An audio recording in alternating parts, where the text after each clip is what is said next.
Hello, and welcome to Brada Tales. Tonight, we're bringing you a selection of eerie stories paired with the soothing sound of rain to help you relax and drift off to sleep. Before diving into the atmosphere of suspense, leave a comment below letting us know where you're watching from and what time it is. If these stories send chills down your spine, don't forget to like, share, and subscribe. Get comfortable, let the fear gradually envelop you, and tell us what kind of stories you'd like to hear next time. Settle in, we're about to begin. I had never thought of myself as the type to go on a solitary retreat. But something about the idea of a small, secluded cabin by a frozen lake in the middle of nowhere intrigued me. The forest around it seemed quiet and unspoiled, perfect for a much-needed escape from the noise of the world. The cold air bit at my skin as I stepped out of the car and made my way toward the cabin. It looked like something from an old postcard, nestled among tall trees with the lake stretching out beyond it, a sheet of glass, perfectly still. The silence was overwhelming. The kind of silence that presses in on you, making you feel small and insignificant in the vast, cold expanse. I unpacked quickly and settled in, trying to shake off the unease that had started to creep in. The first few hours were calm enough. The fire crackled in the hearth as I sat by it, reading a book, the wind howling outside. But the wind wasn't the only thing howling. It was around midnight when I first heard it, a strange, soft sound. At first, I thought it was just the wind, shifting and groaning against the trees. But it sounded different, like something was moving beneath the ice.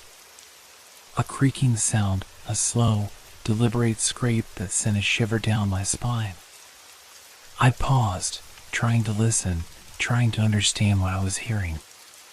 It wasn't the wind. It was too rhythmic. Almost like footsteps, or something dragging itself along the surface of the frozen lake. I shook my head, trying to dismiss it. There had to be a logical explanation. Maybe an animal, a fox or a deer, moving under the ice. But as the noise continued, I felt my heart rate pick up. I couldn't ignore it anymore. It was too real. The sound grew louder, closer, almost as if it was right outside the cabin. I stood up, my legs stiff from sitting too long, and walked cautiously to the window. The moonlight reflected off the ice, casting long shadows that seemed to shift and move with a life of their own. I couldn't see anything unusual at first, but then I noticed something, a faint, dark shape under the ice. It was moving. I stepped back from the window, my breath catching in my throat. The movement under the ice wasn't just random. It was deliberate, like something was making its way across the frozen surface, searching, following. I felt an overwhelming urge to run, to leave the cabin and drive back to the nearest town, but something held me in place. Was it my curiosity? Or was it something deeper, something I couldn't explain? The noise stopped suddenly, and an eerie stillness settled over the lake. For a moment, everything was quiet again, but that only made it worse. I couldn't shake the feeling that something was watching me from the dark expanse outside. Something that wasn't quite right. I sat back down by the fire, trying to steady my breathing. It was probably nothing. The lake had been frozen for weeks. There was no way anything could be alive under that ice. I had to convince myself of that, because if I didn't, the fear would swallow me whole. But the thought of that shape, moving slowly beneath the ice, stayed with me. And I knew I wasn't going to sleep tonight. The night stretched on, each minute feeling like an eternity. My eyes darted nervously between the shadows of the cabin and the stillness outside. Was the ice truly solid? Or was it just waiting to crack open, to reveal whatever had been lurking beneath for so long? I didn't know what was more terrifying, the idea that I might be imagining things or that the thing under the ice was real. And that was when I heard it again, the scrape, the slow, deliberate movement. But this time, it wasn't just a sound. It was closer, much closer, as though it was right beneath the cabin. My heart skipped a beat. I froze, my mind racing as I tried to make sense of what was happening. The scraping noise wasn't just an echo now. It felt like someone, was moving beneath the very ground I was standing on. The cold, the isolation, everything felt wrong in a way I couldn't describe. I turned away from the window, my eyes flicking around the cabin in panic.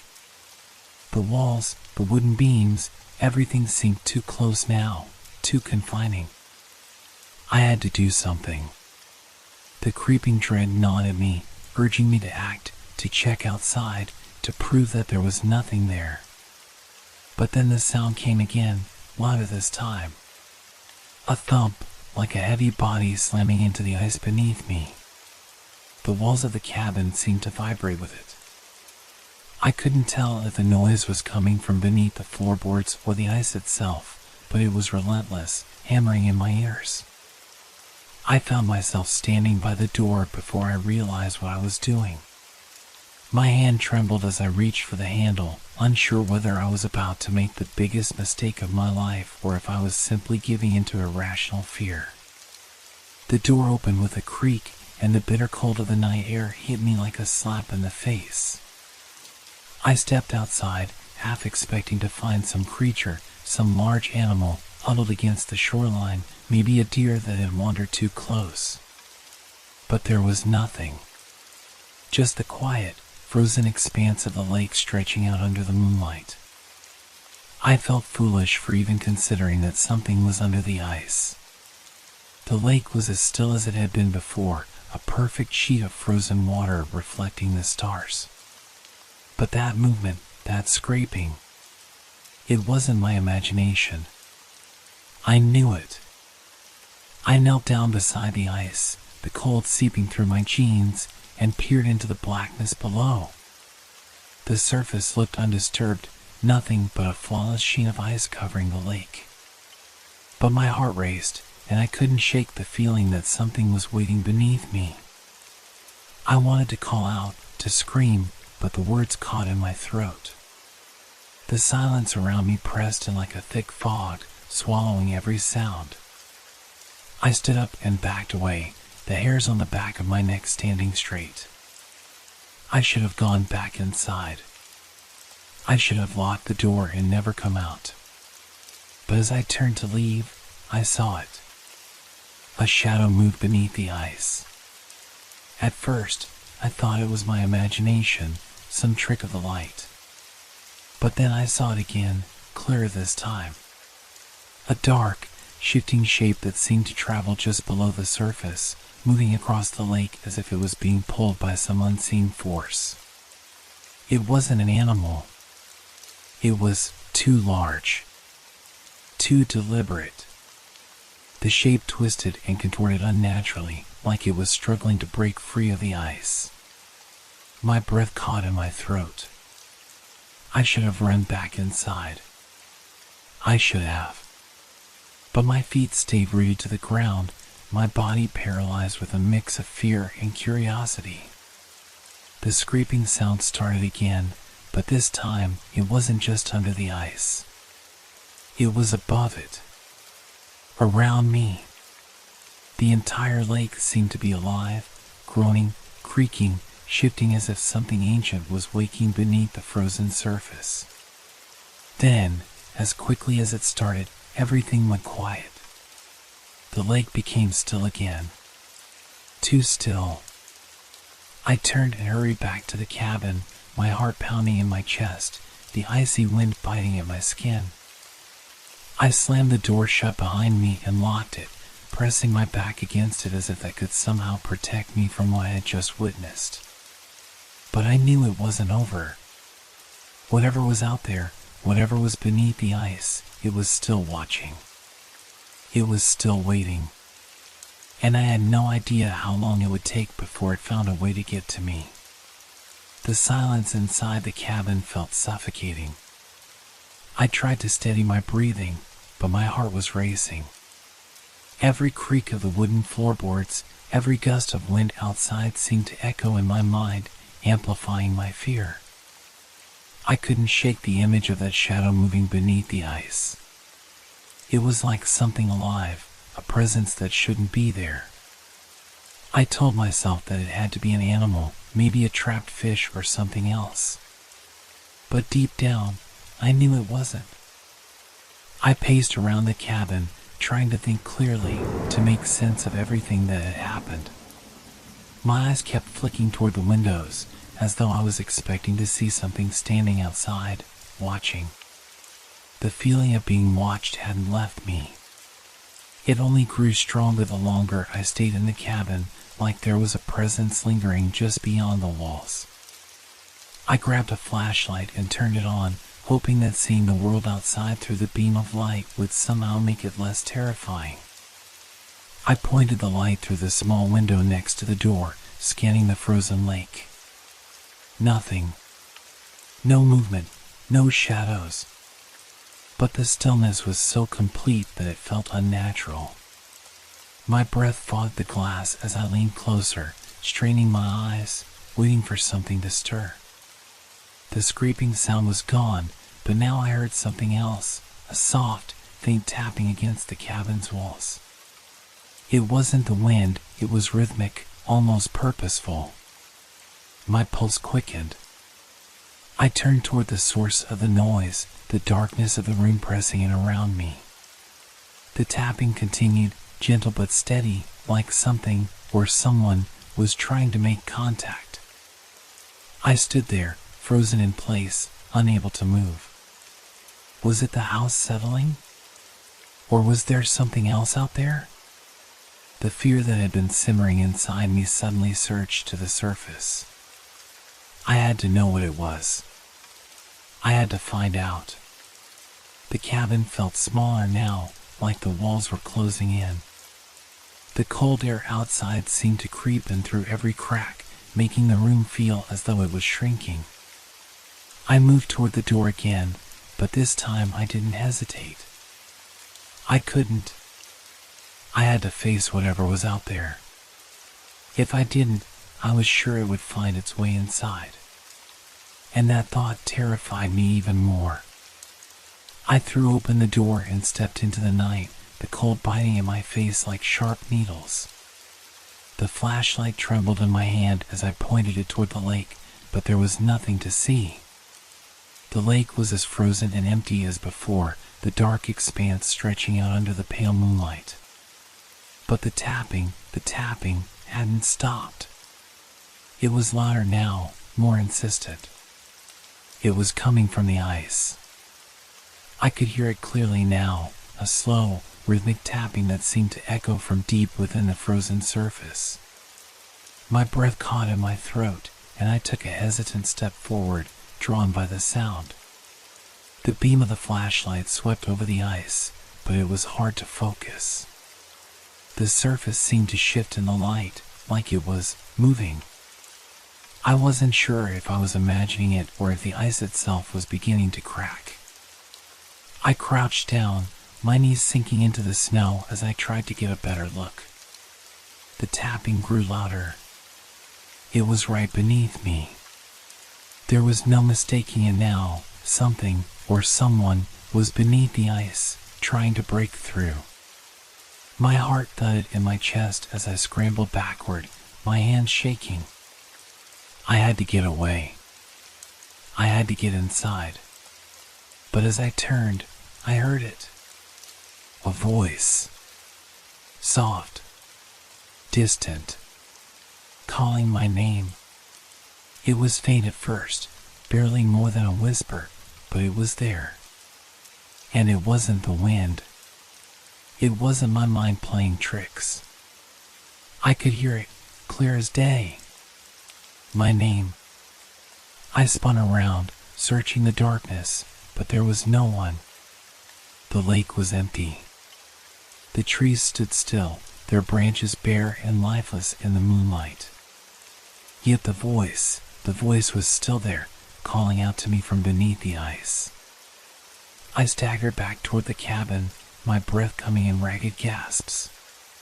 The tapping continued, louder now, almost frantic, as if something beneath the ice was desperate to break free. My mind raced with the possibilities. Was it trying to get out? Or was it trying to drag me in? I didn't want to look back. I couldn't. But I had to. And when I did, I saw it clearer than ever before. A dark shape moving under the ice, rising toward the surface. It wasn't an animal. It was something else. The ice cracked. And in that moment, I realized with a sickening certainty that it wasn't the lake that was frozen. It was whatever was trapped beneath it. And now, it was waking up. I stood in the center of the cabin, my breath coming in shallow gasps, my hands trembling. The fire crackled softly in the hearth, but it did nothing to chase away the chill that had settled deep into my bones. I couldn't shake the feeling that something was coming. Something far worse than I had ever imagined. The cabin felt too small now, too suffocating. The walls seemed to close in on me, and the air was thick with a sense of impending doom. I kept telling myself it was just my mind playing tricks on me, that I had been hearing things, that I had imagined the shadow beneath the ice. But I knew the truth. I had seen it. Whatever it wasn't human. And it was coming closer. I paced the floor, unable to stay still. Every creak of the cabin, every gust of wind outside made my heart race. My eyes flicked nervously to the window, but the darkness beyond it remained unbroken. The lake stretched out, still and silent, but I knew that beneath that calm surface, something was stirring. I had to leave. I had to get out of here before whatever was under the ice found its way to me. But the thought of stepping outside again, of being exposed to whatever that thing was, terrified me. I had no choice but to wait. To wait for the morning. The sun would rise soon, and perhaps I would feel safe again. But deep down, I knew that it wouldn't be that simple. The thing beneath the ice wasn't bound by the sun. It could wait as long as it needed. I sat down in front of the fire, staring at the flames as they danced and flickered. I tried to calm my racing thoughts, to focus on something other than the fear clawing at my chest. But the silence was unbearable. The kind of silence that gnaws at your sanity, makes you question your own mind. That's when I heard it again. The scraping. It was louder this time, unmistakable. It wasn't just under the ice anymore. It was above it, moving along the surface, slow and deliberate. It was right outside, just beyond the walls of the cabin. I could feel it, like a presence pressing on me from all sides. I shot to my feet, my heart hammering in my chest. I didn't know if I was being hunted, or if I was just losing my mind, but I couldn't stay in here. I couldn't wait anymore. I had to do something. Anything. I grabbed a flashlight from the table, my hand shaking as I flicked it on. The beam of light cut through the darkness, illuminating the room in harsh, sterile white. I didn't know what I was looking for, but I knew I couldn't stay still any longer. I needed to find out what was happening outside. With a deep breath, I made my way to the door. The sounds continued, faint but persistent, just outside. The floor creaked beneath my weight as I turned the handle and slowly pulled the door open. The cold air slammed into me like a wall. I stepped outside, the crunch of snow beneath my boots the only sound in the oppressive stillness. The moon hung low in the sky, casting a cold, silver light across the lake. It looked peaceful, beautiful even.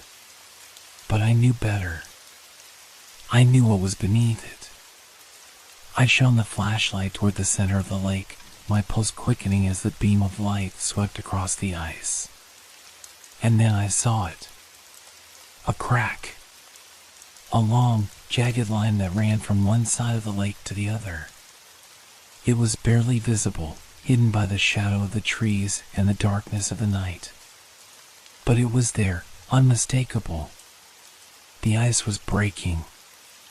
I took a step forward, my mind racing with 100 questions. What could cause such a crack in the ice? Could it be a natural occurrence? But then I saw something else. A figure. It was moving under the ice, just beneath the crack. Slowly, methodically, the shape seemed to twist and shift, like it was testing the strength of the ice, trying to break through. I stumbled backward, my breath coming in ragged gasps. I wanted to scream, to run, but my legs wouldn't move. The shape beneath the ice was growing larger, closer, and I could feel the ground tremble beneath me as it approached. The scraping sound was deafening now, a terrible, gnawing noise that seemed to come from all around me. The ice was breaking, it was coming. Suddenly, the figure broke through. It wasn't just a shadow or a shape. It was a creature, long and twisted, with limbs that stretched unnaturally, writhing beneath the ice like something from a nightmare. It lunged toward the surface, smashing through the thin ice with terrifying speed, its form dark and formless, a mass of limbs and darkness. I didn't know what it was, but I knew one thing for certain. It wasn't supposed to be here. And it wasn't alone. I didn't think. I couldn't. The moment the creature broke through the ice, every inch of my body screamed to run, to escape whatever nightmare had just been unleashed. My legs finally moved, and I turned, stumbling back toward the cabin with a speed I didn't know I had. The ice around the crack seemed to shift, as though the creature was trying to pull itself free, dragging something unseen beneath the surface. I could hear it, feel it, moving beneath the ice, as if it was chasing me. The ground trembled underfoot, and the air grew colder, heavier, pressing against me with an unrelenting force. I reached the door of the cabin and yanked it open, slamming it shut behind me as I scrambled inside, my heart racing in my chest. I leaned against the door, my breath coming in ragged gasps. The silence inside the cabin was deafening. No scraping, no movement, just the sound of my own pulse thrumming in my ears. But I knew it wasn't over. It couldn't be. I stumbled back toward the window, my mind reeling, trying to process what I had just seen. What was that thing? It hadn't looked like any animal I'd ever known, its limbs twisted in unnatural ways, its shape shifting and undulating like a shadow. I cautiously peered through the window, half expecting to see the creature coming toward the cabin. The lake was still, just as it had been moments ago.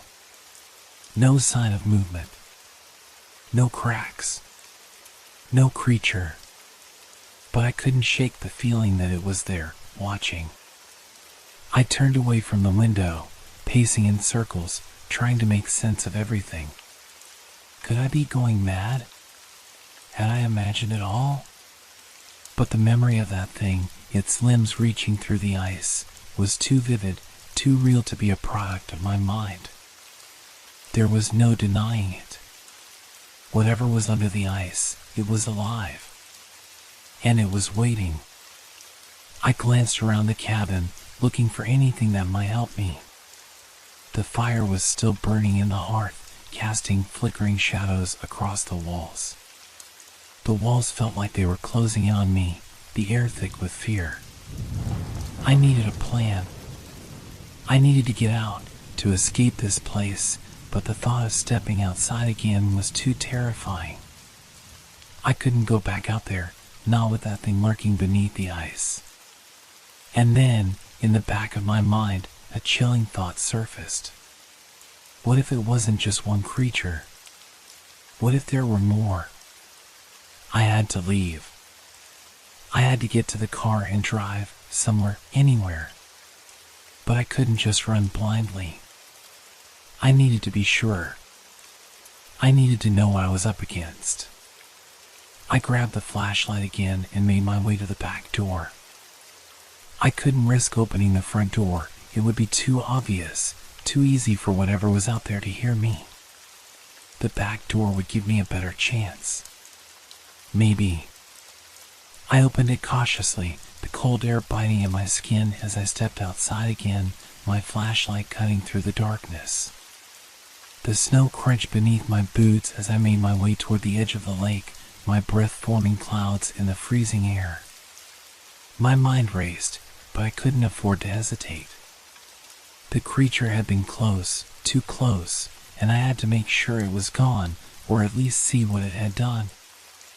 I reached the shore, my flashlight shaking in my hands as I scanned the ice.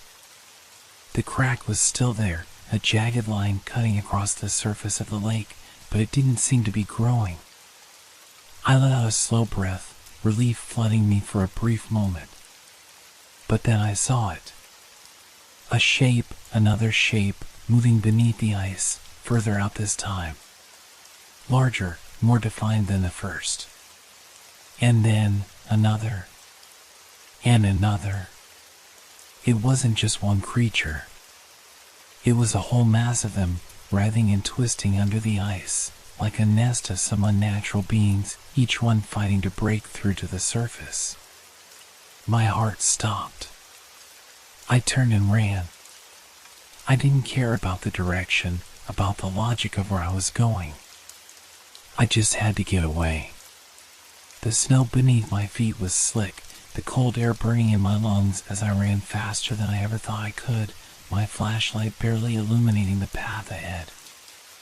I couldn't hear anything over the pounding of my heart, the sounds of my own breath ragged and desperate in my ears. I only dared to look back once, and when I did, I saw the ice crack wide, the creatures, too many to count, rising from the depths, stretching their limbs into the night sky. They were coming.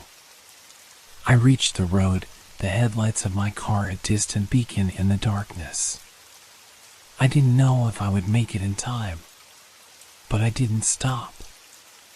I ran faster, desperate for the safety of the vehicle, desperate to escape the nightmare that was unfolding behind me. I reached the car, my hands shaking as I fumbled for the keys. I didn't care how much noise I made now. I was almost there. Almost safe. I slammed the door shut, my hands still trembling as I started the engine. The headlights cut through the dark, but I couldn't bring myself to look back. I knew what was out there, and I knew it wasn't going to stop. I floored the gas pedal and drove as fast as I could, away from the cabin, away from the lake, away from the monsters beneath the ice. But no matter how fast I drove, I couldn't escape the feeling that they were following me, waiting. And I couldn't help but wonder how many of them were still under that lake. How many would come for me next? The road ahead seemed endless, stretching out into the night. And I knew that this was far from over. I had escaped, but I hadn't really survived. Not yet. Not until I could leave behind what was buried beneath the ice. And something deep in my gut told me that would never happen. I don't remember how long I drove. Hours, maybe. My mind was a blur of fear, confusion, and adrenaline.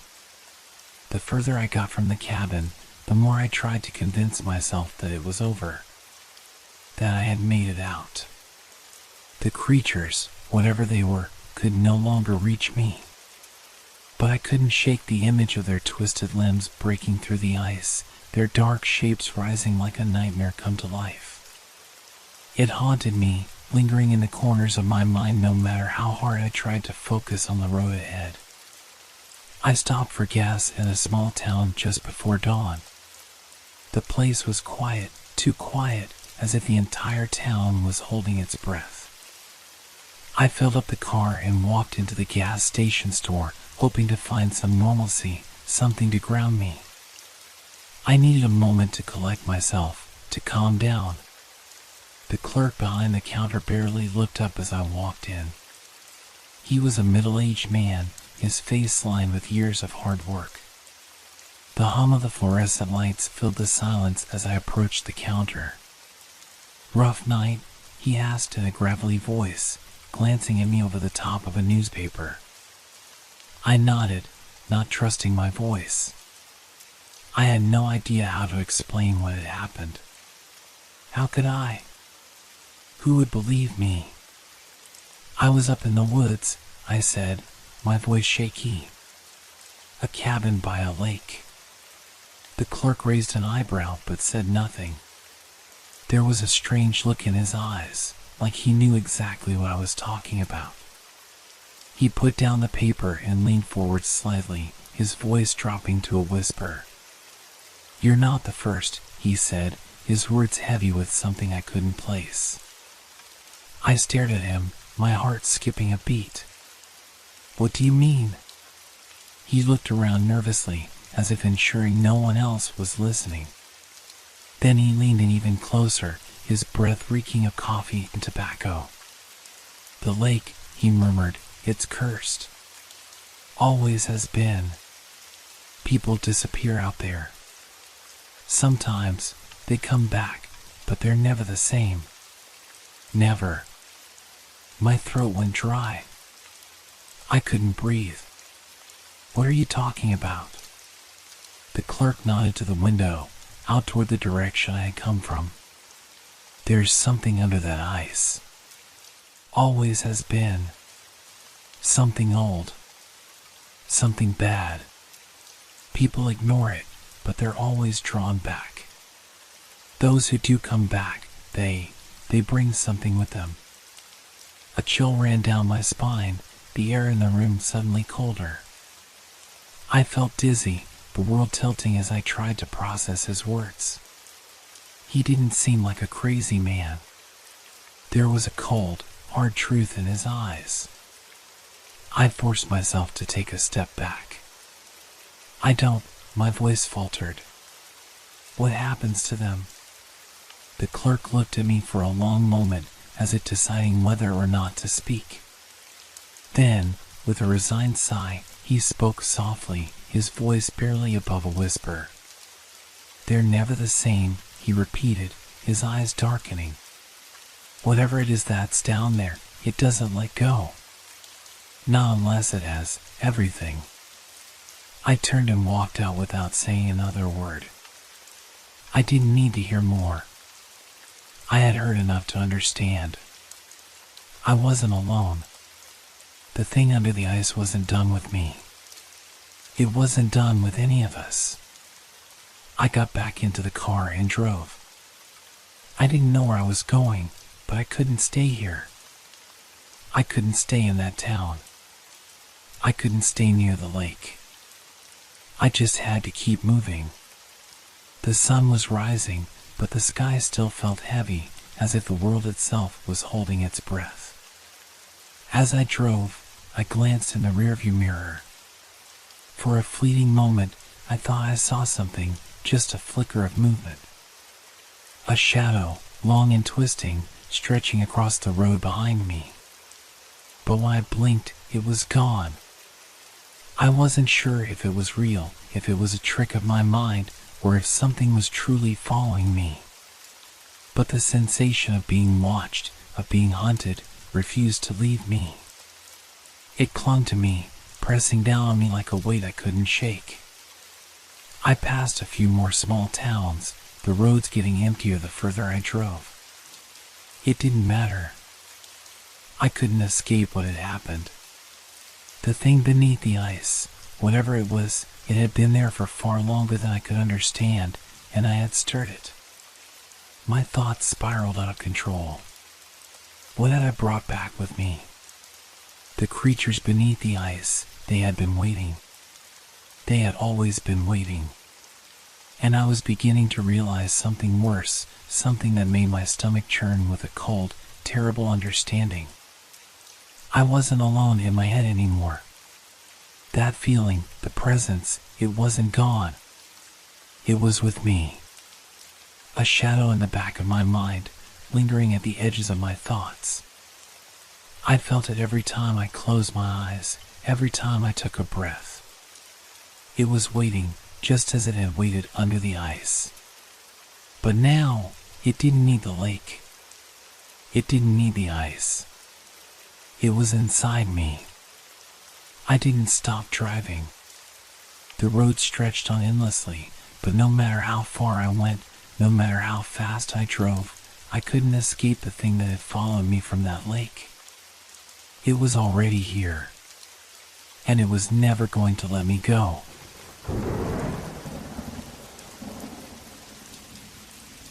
It was the kind of morning where the world felt completely still, almost frozen in time. The kind of morning when the first snow of winter blankets everything in a soft, unbroken sheet, turning even the most familiar landscape into something new, something unknown. I woke early, as I often did, the house quiet except for the soft hum of the heater struggling against the cold. The house itself was old, isolated on the outskirts of town, nestled between the thick trees of a forest that seemed to stretch on forever. The perfect place to get away from everything. Or, as I had come to realize, the perfect place for something to come to me. I stepped into the kitchen, the chill of the floor biting at my bare feet. I poured myself a cup of coffee and stood by the window, looking out into the yard. It was peaceful out there, the snow covering everything in a pristine, untouched layer. There was something comforting about the quiet, something that made the world feel safe. But then, something caught my eye. I frowned. There, in the middle of the yard, were tracks. Fresh tracks, leading directly to my door. At first, I thought it might have been an animal, maybe a deer or some small creature making its way through the snow. But the more I looked, the more something about it unsettled me. The tracks were large, more like human footprints, but they were uneven, oddly spaced, as though they were made by someone or something struggling to move, dragging themselves across the snow. But what really unsettled me was that there were no tracks leading away. The snow was untouched behind the trail, as if whoever or whatever had left these marks had simply appeared at my doorstep. I set my coffee cup down, feeling a strange unease creeping up my spine. I tried to dismiss it as my imagination running wild, but the longer I stood there, the more the feeling lingered. The tracks were too deliberate, too precise. They didn't seem like they were made by any animal I knew, and they certainly didn't look like they belonged to anyone who had any reason to be out there. I turned away from the window, my mind racing. Should I investigate? Should I call someone? I didn't know what to do. The house had always been quiet, peaceful, isolated, but there had always been something about it that made me feel like I wasn't completely alone. Like something was watching, waiting. I didn't want to go outside, but something pulled me to the door.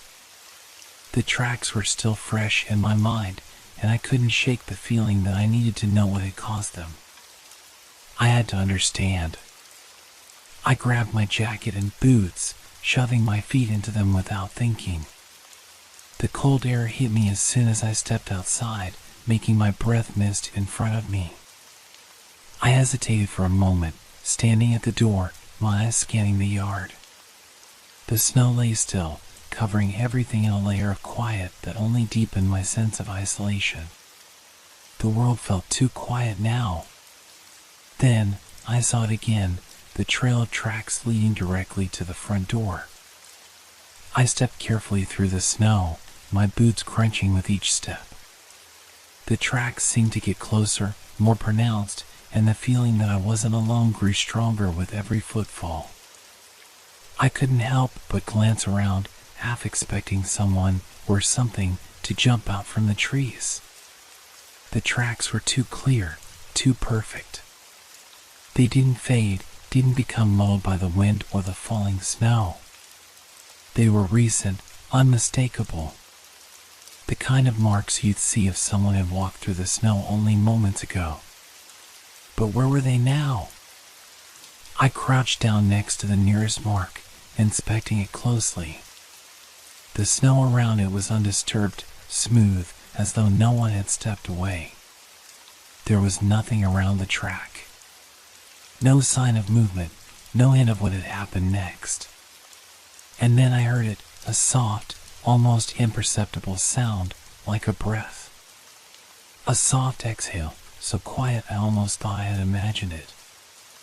I snapped my head around, scanning the yard, the trees, the snow-covered ground. There was nothing. Nothing but the tracks and the quiet. But that wasn't enough. It didn't make sense. Someone or something had been here. And now they were gone. No footprints, no movement. Just the marks leading to my door and the creeping feeling that something was terribly wrong. I stood up, my heart pounding in my chest.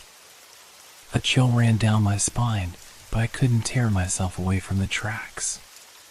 They were the only thing in this world that made sense, and at the same time, the only thing that made me feel completely out of place.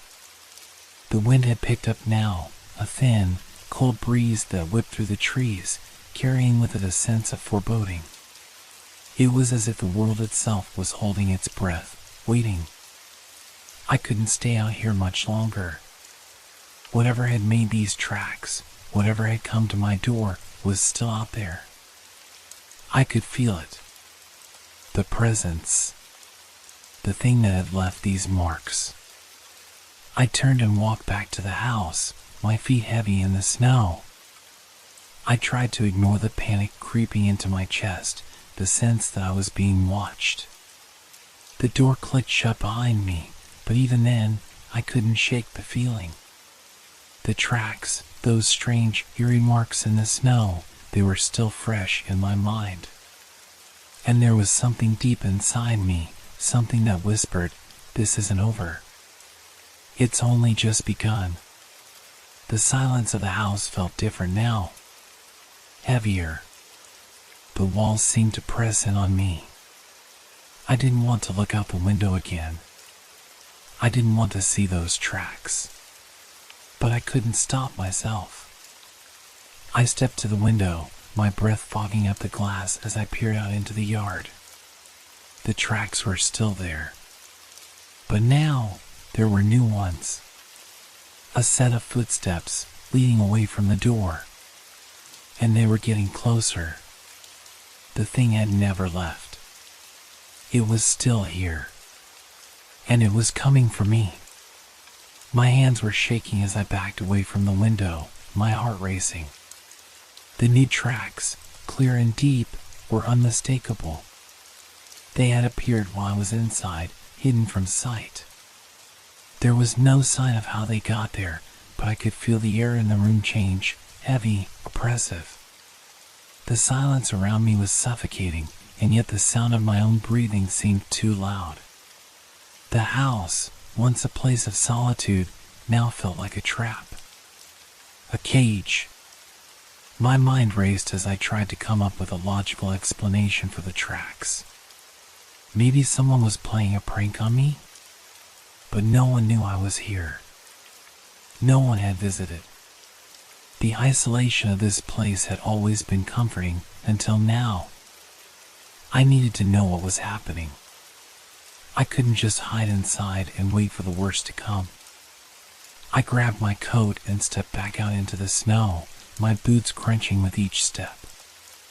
I didn't want to go further into the yard, but I couldn't ignore it. The tracks were so deliberate, leading toward the door, and now they were moving away. I reached the spot where I'd last seen the marks. The fresh prints were right there, continuing past where I had stood. They weren't just random, these tracks were organized, as if someone or something was trying to guide me somewhere. They cut through the snow in a perfect line, curving around the back of the house toward the woods. I hesitated. The woods. I'd always avoided going too deep into those trees, especially in winter. The trees stood like silent sentinels, their bare branches reaching toward the sky like skeletal fingers. The thought of going deeper into the forest made my pulse quicken, but the tracks, those mysterious footsteps, seemed to pull me in that direction. Something wasn't right. I couldn't shake the feeling of being watched. I glanced around, half expecting to see a figure lurking in the shadows. But there was nothing. Just the whisper of the wind through the trees, the crunch of snow beneath my boots, and the soft thud of my heart in my chest. I followed the tracks, step by step, trying to steady my breathing. They led me further into the woods, winding between trees, past snow-covered rocks and the occasional fallen branch. My feet were numb, but I didn't stop. I couldn't. Not yet. The deeper I went, the more the world around me seemed to change. The wind seemed to die down, the sound of the snow beneath my boots growing muffled. The trees loomed larger now, casting long, dark shadows over the path ahead. I felt small and insignificant in the face of their towering presence. And then, just as I began to think I was imagining things, I heard it.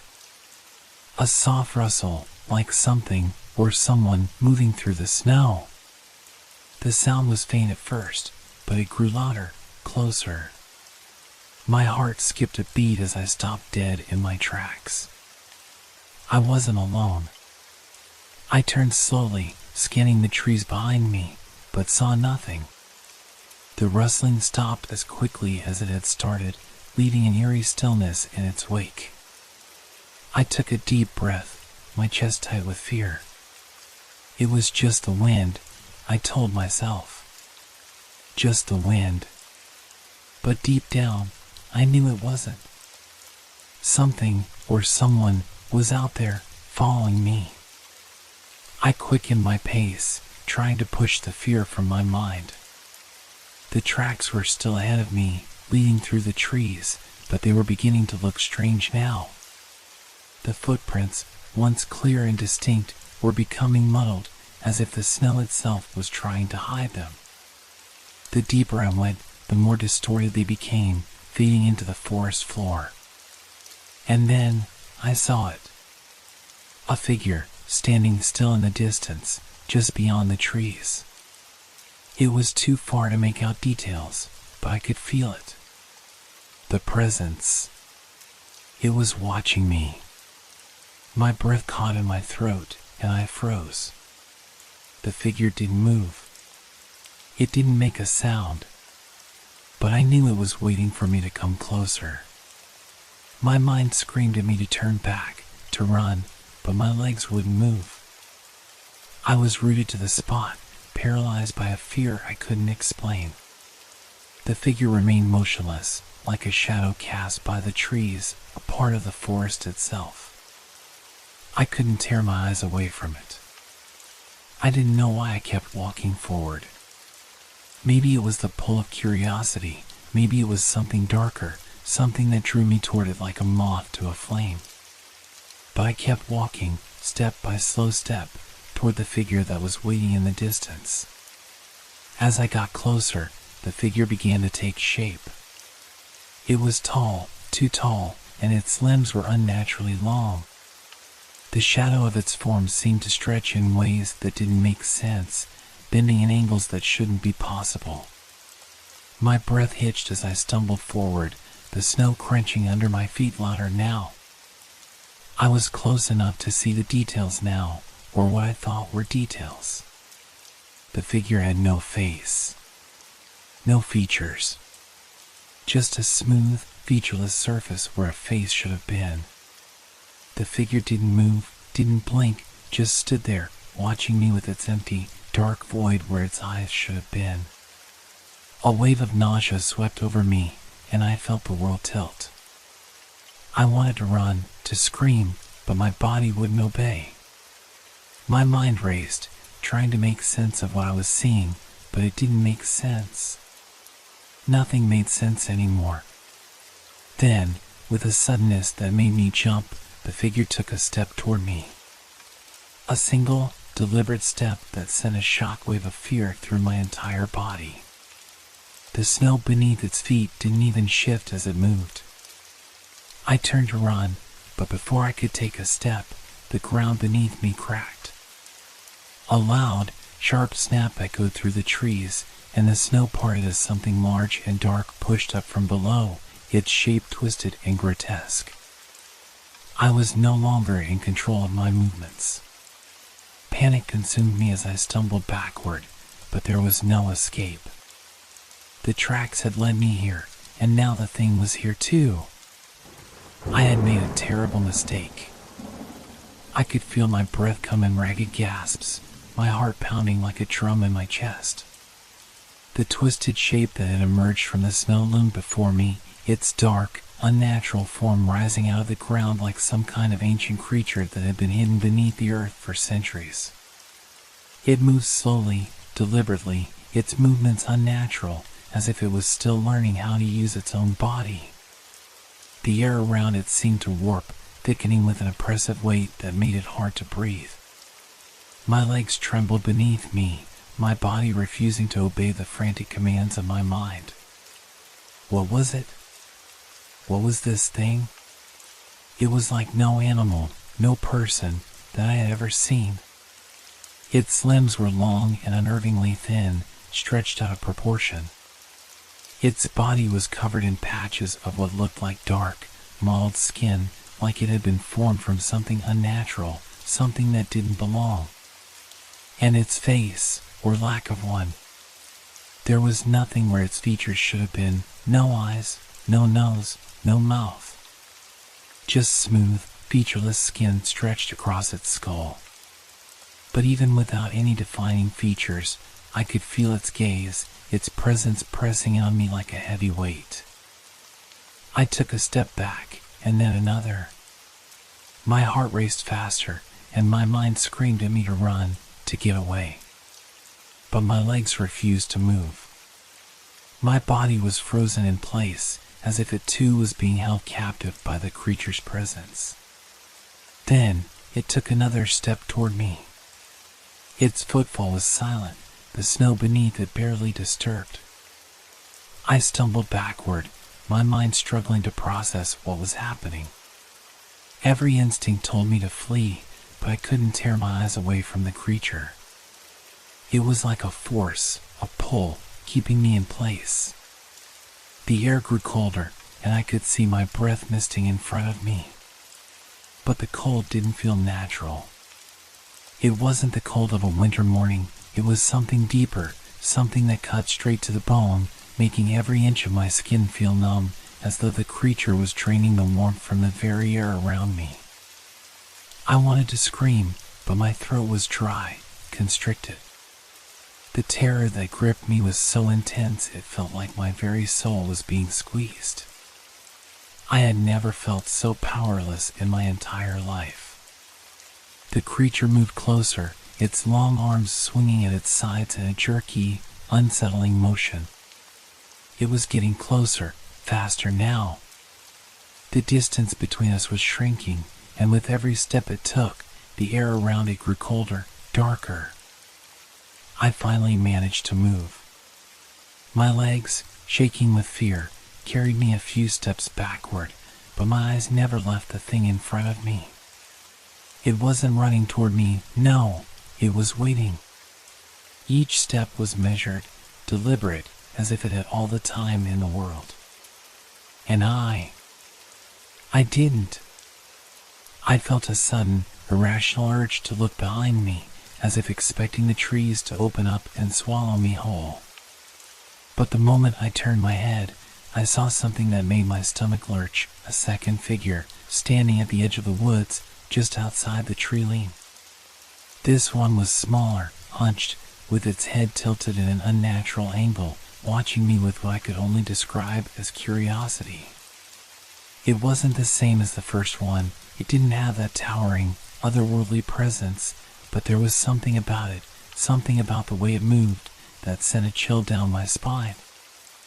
I turned back to the first creature, my heart racing as the fear swelled inside me. The creature was now only a few feet away, and I could feel its presence closing in, suffocating me. It leaned toward me, its long, thin arms reaching out, and I instinctively took another step back. My foot hit something soft, and I stumbled. I had no time to react as the ground beneath me gave way. The snow, which had seemed so solid moments ago, cracked open, sending me falling down into the earth below. I tried to scream as I tumbled into the dark, but the sound was lost in the overwhelming rush of fear. My body collided with something cold and wet, the sensation of dirt and ice pressing into my skin. I gasped for breath, the chill of the earth around me sinking into my bones. I scrambled to my feet, my hands digging into the ground, but I couldn't get a solid grip. The snow seemed to swallow me whole, and every time I tried to push myself up, I slid back down, my legs shaking with exhaustion and fear. From above, I could hear the creatures, them moving. The sound of their movements was strange, disjointed, almost like the shifting of heavy, unnatural limbs. They were still out there, waiting, watching, as I struggled to escape the hole I had fallen into. And then there was a voice. Not a voice in the traditional sense, no words, no sound, but a presence in my mind. A feeling that someone was speaking just beyond the veil of reality. It was clear and cold, like the winter air. It whispered, not in words, but in concepts, in emotions that struck me like a physical blow. You cannot run. You cannot escape. I froze, every muscle in my body seizing with terror. The voice wasn't coming from anywhere, but it was everywhere, surrounding me, invading my thoughts. I could feel the presence pressing against me, wrapping around me like a suffocating cloud. We have always been here. The earth around me shifted, and I could feel the ground give way even further. I was sinking deeper. Panic clawed at me. I had to get out. I had to escape. But the ground kept pulling me down, the snow devouring me, the voices, those creatures, growing louder, closer.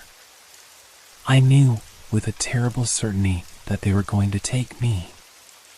And then, just as quickly as it had started, the pull stopped. I was still. The silence was deafening. I slowly looked up. The creatures were gone. But I wasn't alone.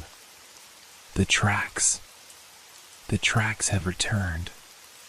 This time, they weren't leading to the house. They were leading into the earth, right where I was standing. And in that moment, I knew it wasn't over. Not by a long shot. I didn't dare to move at first. The tracks, those impossible, unnatural prints, were right there, spiraling out from beneath me, leading deep into the earth. The snow had settled again, but the footprints were now more defined than ever, as if they had been waiting for me. My breath came in shallow gasps, my mind reeling. I couldn't explain what had happened. I didn't know how I had fallen into the hole, how I had gotten so deep into the earth, or why the creatures had disappeared. But one thing was certain, they hadn't left. They were still here, watching, waiting. I pushed myself to my feet, my body sore from the fall, but there was no time to linger. I had to get out. I had to escape before they returned. The tracks circled around me, then stretched out, pointing back toward the trees. The forest seemed to be closing in, the trees leaning forward as if they were waiting to trap me. Every instinct screamed at me to run, to follow the path back to the house, but something deeper held me in place. I couldn't shake the feeling that the tracks weren't just following me, they were leading me somewhere. The air was still, unnaturally so. There was no sound. The wind had stopped. Even the distant cries of the birds had gone silent. I could only hear the sound of my own breath, quick and shallow, my heart hammering in my chest. I took a tentative step forward, my boots crunching softly in the snow. The tracks seemed to pull me forward, urging me to follow them. The deep silence pressed down around me, thick and suffocating, but I couldn't ignore the urge to move. I followed the tracks. Each step was harder than the last. My legs felt like lead, my muscles stiff and uncooperative, but I kept going. The trees around me seemed to loom taller, darker, the space between them narrowing with every step. The further I walked, the less I felt like I was in control of my own movements. My body was moving on its own, driven by some unseen force. The tracks twisted and turned, leading me deeper into the forest. It felt as if I had been walking for hours, the landscape around me becoming more unfamiliar with each passing moment. The path no longer looked like something that had been made by human or animal tracks. It had changed, become something else. The prints in the snow looked almost purposeful, as if they had been drawn by something that understood how to manipulate the world around it. Suddenly, I stopped. I had reached a clearing. But this was no ordinary clearing. It felt wrong. The trees formed a perfect circle around it, their trunks twisted in strange, unnatural angles. The snow on the ground was disturbed, as if something had been pacing in circles. The air was thick with an unnatural presence, a weight that pressed against me from all sides. In the center of the clearing, something stood. At first, I thought it was a pile of rocks, but then I realized it was not. It was a shape, a form, twisted and malformed, something that did not belong in this world. The creature. It was smaller than the one I had seen earlier, but just as unsettling. Its body was twisted, its limbs longer than they should have been, its movements jerky and unnatural. But it was not standing still anymore. It was watching me. I felt my pulse race. The moment my eyes met the creature's, something clicked inside my mind. I understood, in the deepest part of my soul, that this was no ordinary animal or being. This thing, it was part of the forest. Part of the very earth itself. It wasn't just here by chance. It had always been here. I backed away slowly, my breath coming in sharp, panicked gasps. The creature made no sound as it moved toward me, its long limbs reaching out in a grotesque, slow-motion crawl. It was deliberate, its movements filled with an eerie sense of purpose. And then it spoke. Not in words, but in feelings. It was like an overwhelming wave of emotion crashing into me, filling my mind with an intensity that was almost unbearable. Fear, hunger, and insatiable need, all at once. It was as though it was trying to communicate with me, to make me understand what it wanted. But I didn't want to understand. I turned and ran. The snow beneath me was soft and uneven, my feet slipping with every step, but I kept going. The clearing, the trees, everything blurred together as I sprinted away, heart pounding in my chest, my mind reeling from what I had seen. I couldn't go back to the house. I couldn't go back to that place. The things in the woods, they had followed me. They were still following me. I needed to get away. I needed to get somewhere safe. But the forest was closing in around me. The trees seemed to shift and bend, their limbs stretching out like hands reaching for me. The very ground beneath me felt alive, shifting with every step I took. The air was thick, suffocating, as if the forest itself was trying to trap me.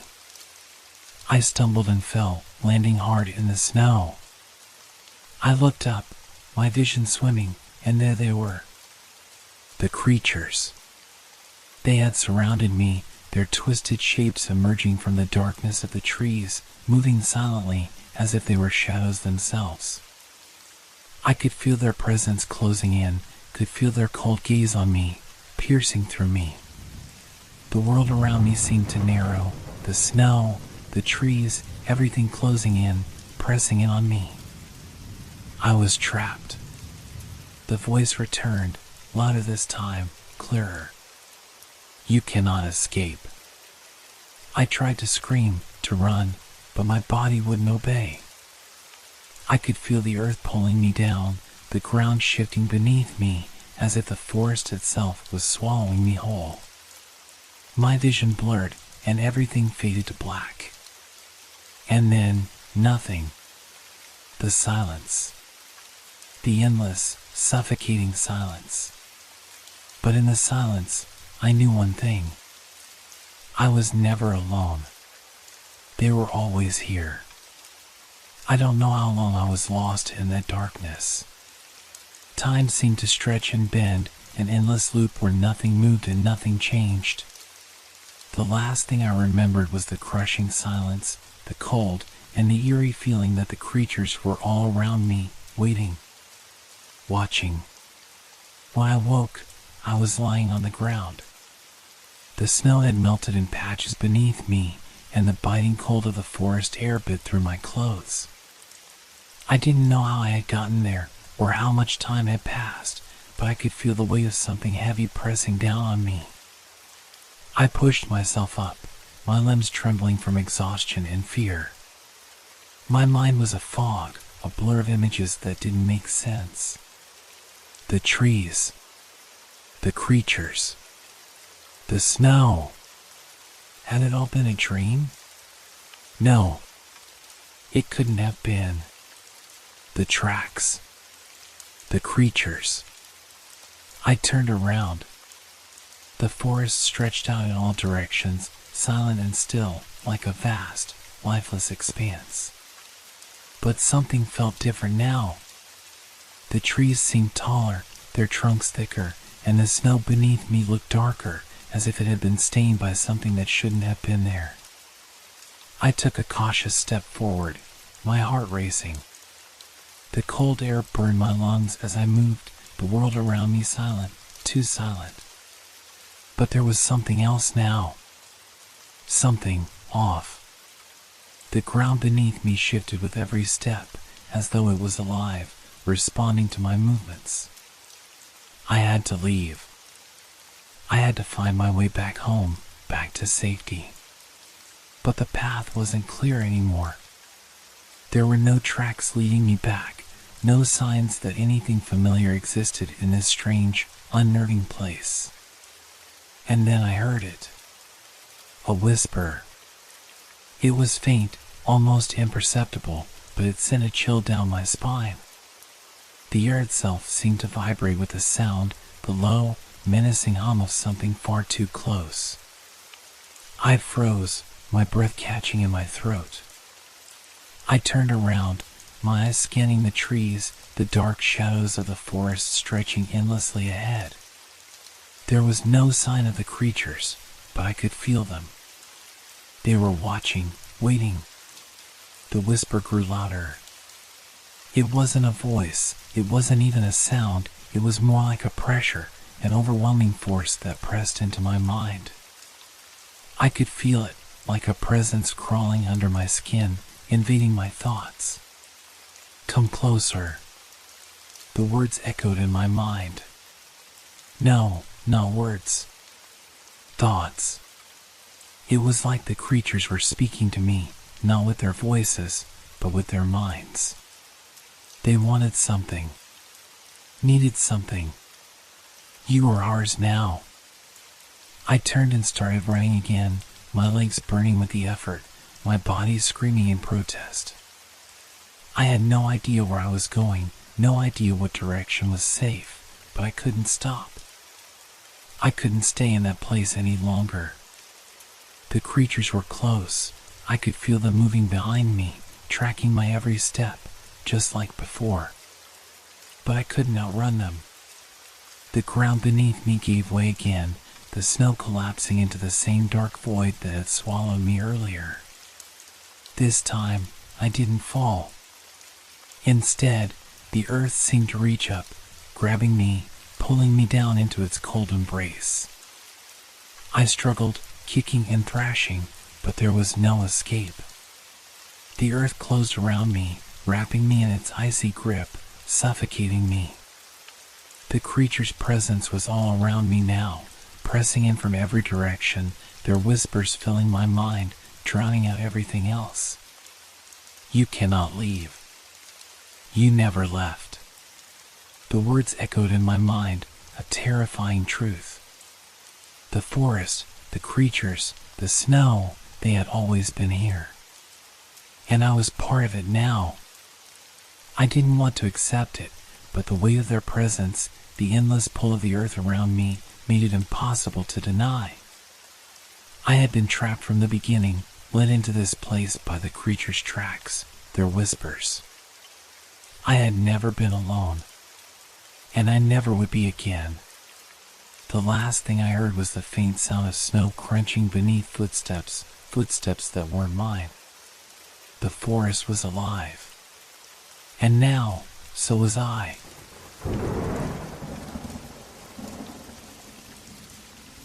I walked into the small, dimly lit antique store by chance. The bell above the door chimed quietly as I stepped inside, the smell of dust and old wood greeting me like an old friend. Shelves were crammed with all sorts of relics from the past, faded paintings, tarnished silverware, and clocks of every size and shape. Most were functional, ticking away with a steady rhythm, but one caught my eye immediately. It was an old clock, simple in design but undeniably intriguing. The face was worn, and the wood surrounding it was scratched and aged. But the strangest thing about it was the absence of hands. No minute hand. No hour hand. Just a blank, empty circle staring back at me, as if it were waiting for something. I felt an odd pull towards it, a strange curiosity that I couldn't explain. The storekeeper, an elderly man with thin, graying hair and glasses perched on the edge of his nose, saw my interest and gave a slight nod. "It's an interesting piece," he said softly. "Not sure why the hands are missing, but some say it keeps time differently." I didn't ask what he meant by that. I didn't care. I simply felt an overwhelming need to own it. I paid for the clock and left, carrying it carefully under my arm, unaware of the changes it would soon bring to my life. When I got home, I placed the clock on the mantelpiece, watching it for a long while. There was no ticking, no rhythmic sound that usually accompanied a clock. Just silence. But as the hours passed, something began to change. The silence was unnerving. At first, I didn't notice anything too out of the ordinary. I went about my day, a routine I had followed for years. But as the days blurred together, I began to feel something was wrong. Time was different. At first, it was small things. I'd look at the clock and see that an hour had passed when it felt like just minutes. I'd enter a room only to feel like I'd already been there, as though I had lived through the moment before. I tried to ignore it, to chalk it up to fatigue, but the feeling lingered. The same emptiness that the clock had left in its wake seemed to seep into my own life. It got worse. One morning, I woke up and found the clock had somehow moved. It was no longer where I had placed it, but a few inches to the right. The sensation that time was slipping away faster, pulling me into some unrecognizable space, intensified. I felt as if I were losing track of days, of moments. I couldn't keep up. I tried to keep track of the time, to stay anchored to some kind of reality. But every glance at the clock seemed to distort everything around me. Days started to slip away. I'd find myself in the middle of a conversation and then, suddenly, hours had passed. I'd forget where I had put things or what I was supposed to be doing. It was as if time itself had turned against me. One evening, I found myself sitting at my kitchen table, staring blankly at the clock. It had stopped moving entirely, frozen in an indistinct moment. But there was no relief. The time, or lack of it, seemed to hang around me like a weight. I felt as if I were living in some in-between place, neither present nor absent. A space where nothing was real, nothing had substance. I reached out to touch the clock, but as my fingers brushed against its cold face, a sudden jolt of shock shot through me. I pulled my hand away quickly. Something had changed in the air, like static, a hum that filled the room. The room felt smaller, the shadows longer, as if time was warping the space around me. It wasn't just the clock anymore. It was everything. The house, the air, my own thoughts. They were all fragmented. I spent the next few days in a haze, unable to keep track of what was real and what wasn't.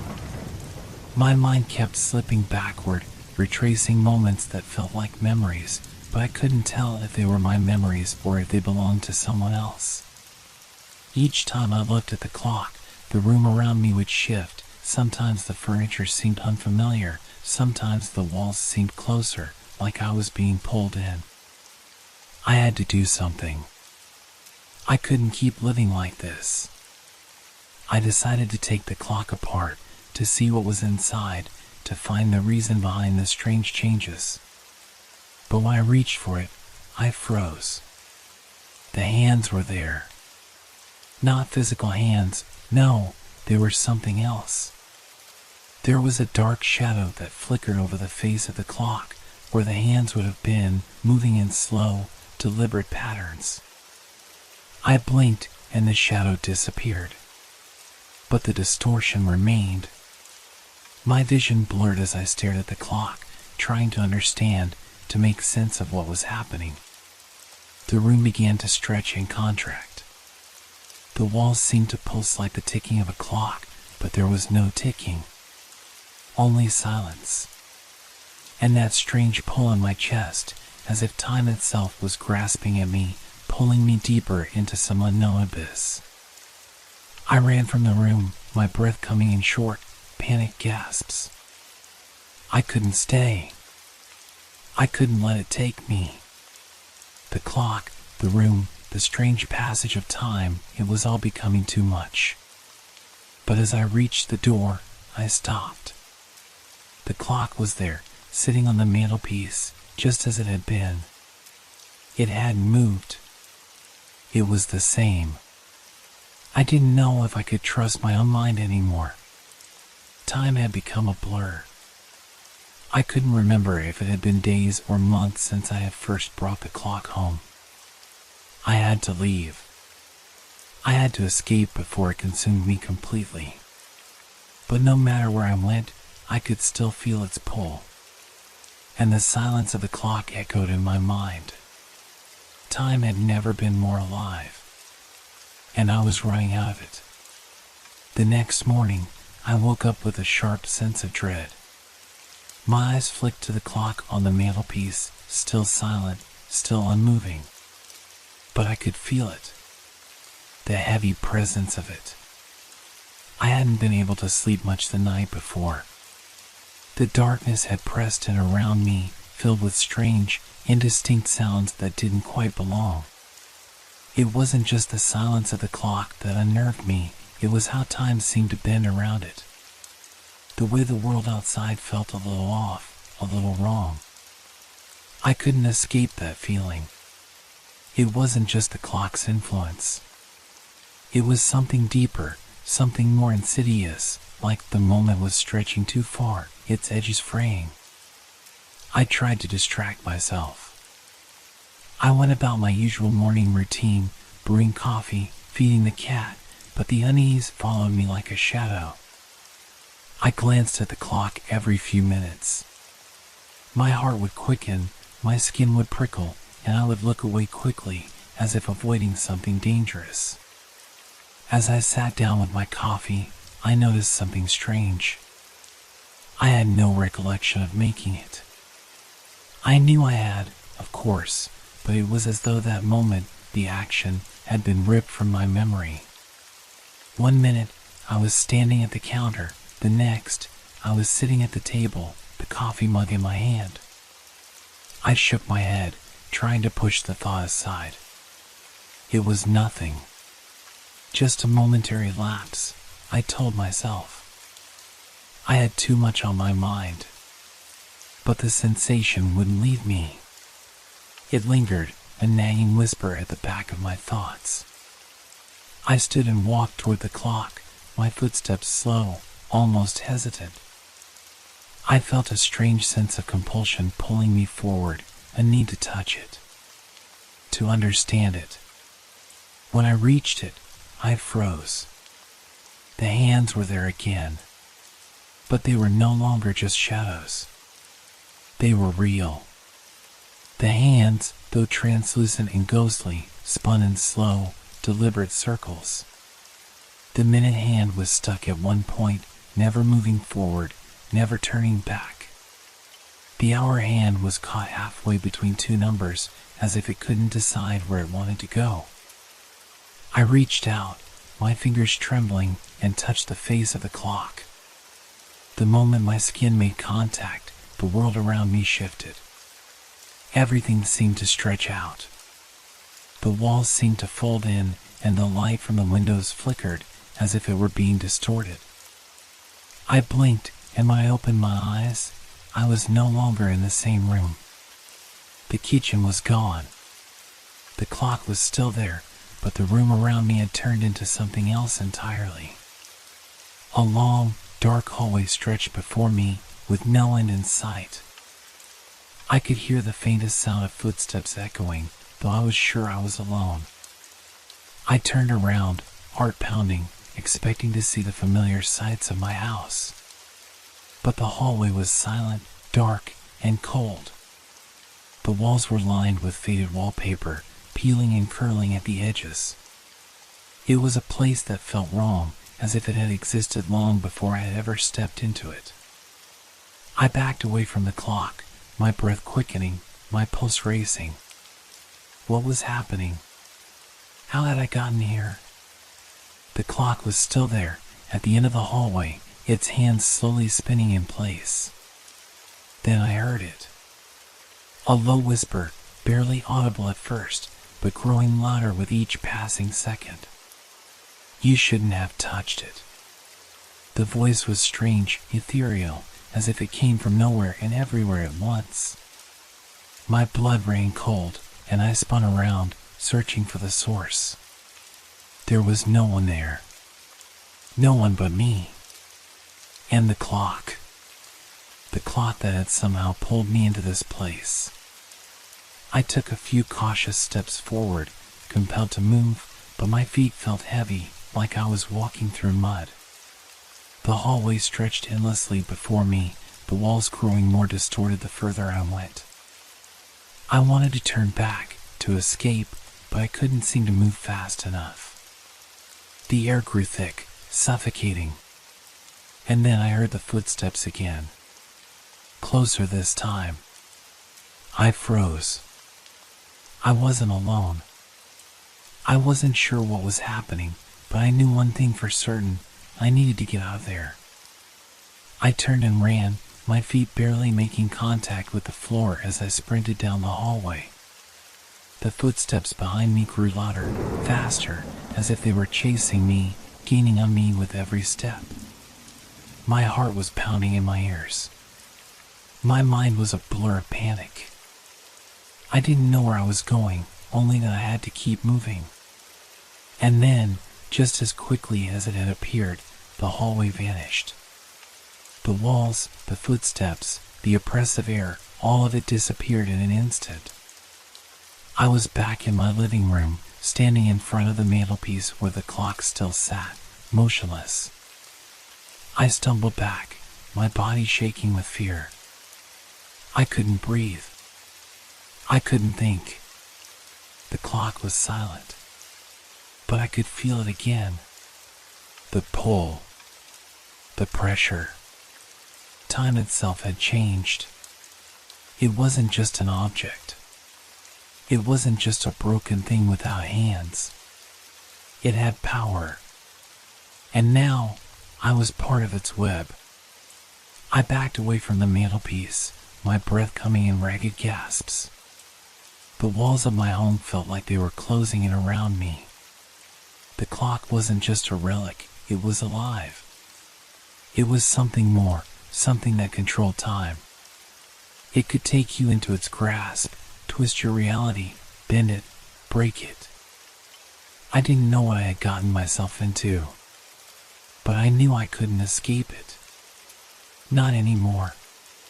The days after that incident blurred together.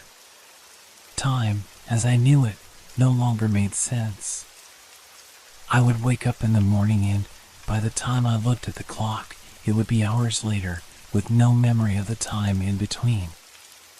I would sit in my armchair, staring at the clock, waiting for something to change, for an explanation, but there was only silence. The clock remained motionless, its hands still frozen in place. But the air around it was thick, electric, as though it was waiting, watching, just as I was. The unease had settled into my bones, curling and gnawing at me like a persistent itch.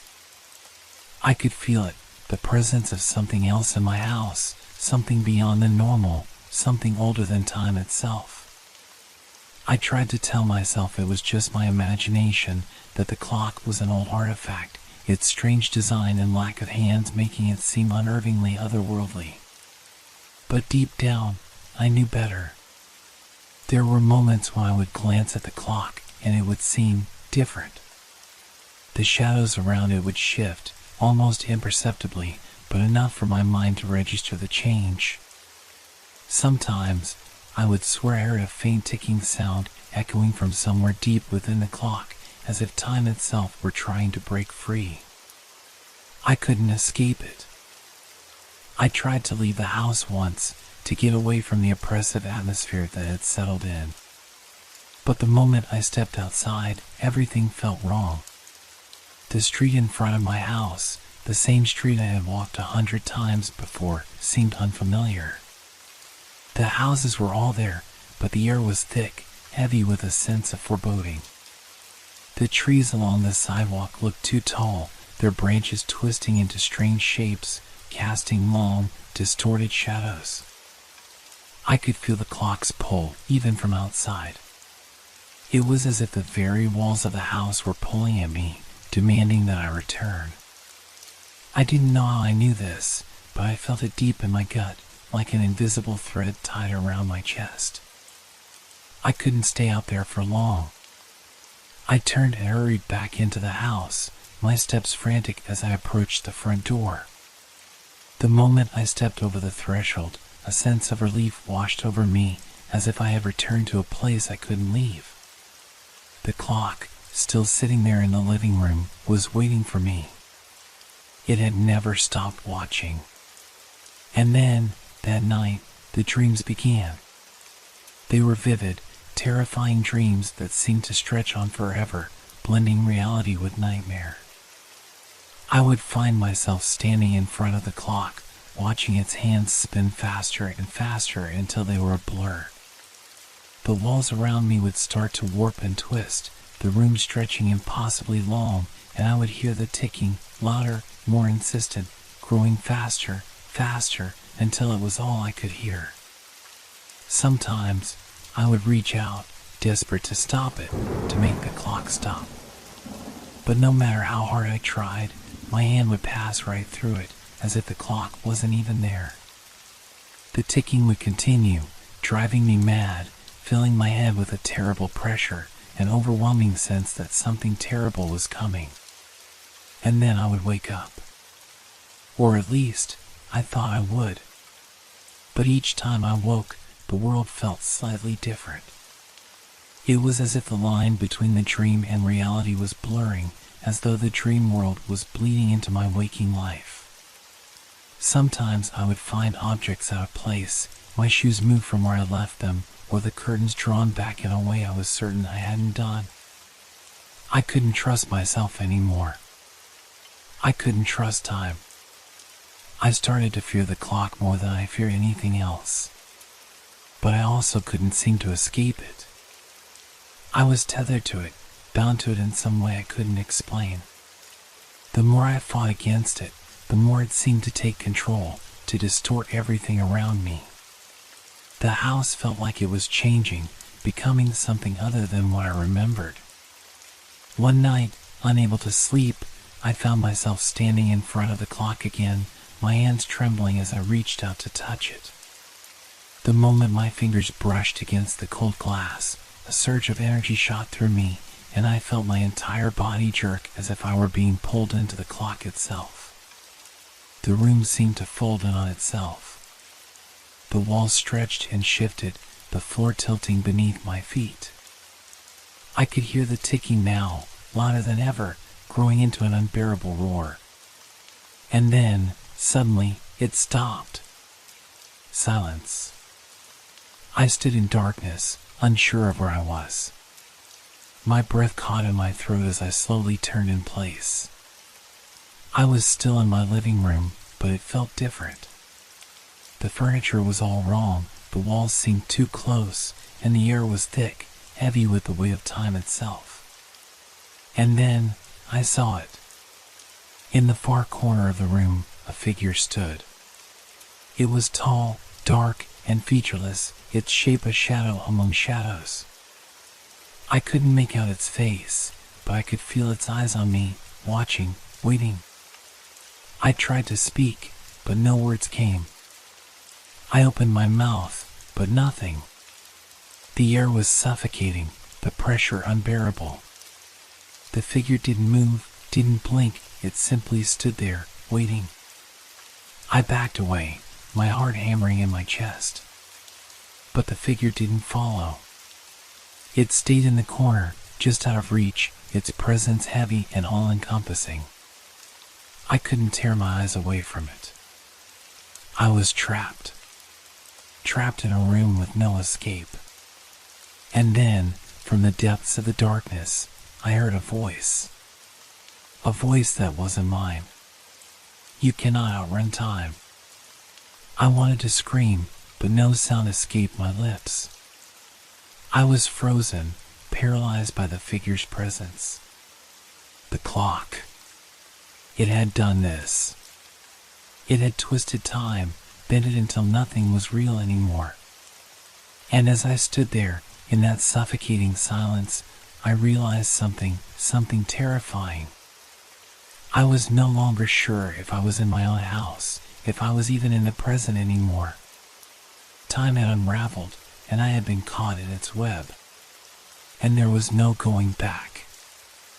I awoke with a jolt, gasping for air, my heart racing. I was back in my bed, in my room, at least, that's what I thought. But something was different.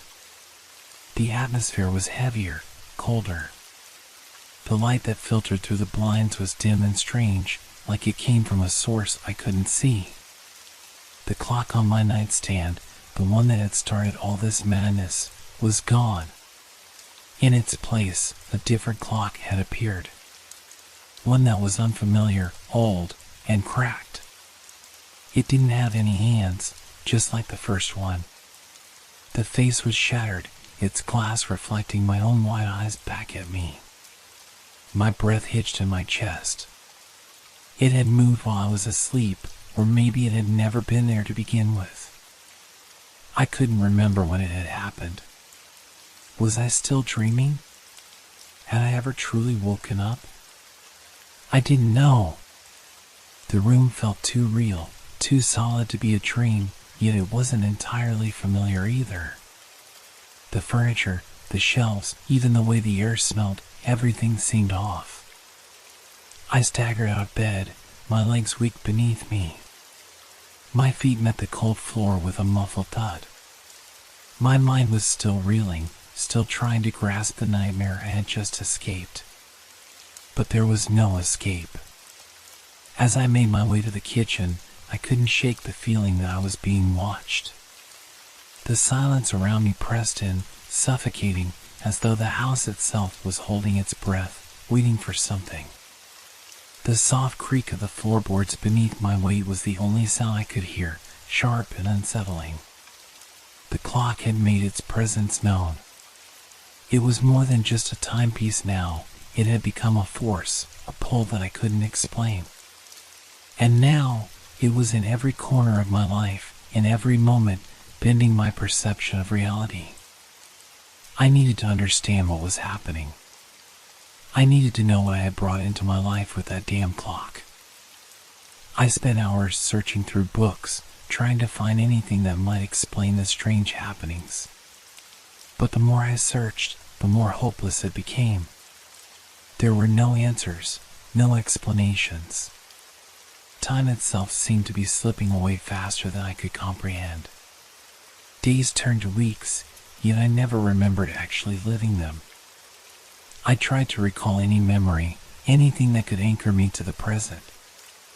But each recollection felt distant, as if it had happened in another life, another timeline. It wasn't just the clock that had changed my world, it was the very fabric of reality itself. I knew I had to confront the clock. I had to destroy it, or it would consume me completely. But even as I thought this, doubt crept in. What if it was already too late? What if the clock had already done its work, had already altered time beyond repair? I couldn't tell anyone. No one would believe me. The clock, the shifting days, the whispers in the corners of my mind, who would understand? Who would even care? I decided I had no choice but to go to the one place I hadn't dared yet, the basement. The basement had always been something of a mystery to me. I didn't use it much, and I certainly never explored its dark corners. But there was something about it that called to me now. Something in the air, a pull that I couldn't ignore. As I descended the creaky stairs, the darkness enveloped me. The smell of mildew and dust filled my lungs, but it was the eerie silence that sent a chill down my spine. I hesitated at the bottom of the stairs, my eyes adjusting to the dim light. That's when I saw it. A shadow. It was moving. I froze, my breath catching in my throat. It wasn't my shadow, it was darker, deeper than anything natural. It slid along the wall, stretching and contorting unnaturally. My hand trembled as I reached for the light switch. The moment I flipped it, the shadow disappeared, vanishing into the corner of the room. But I could still feel it there, lurking, waiting. I stepped forward cautiously, the floor creaking under my weight.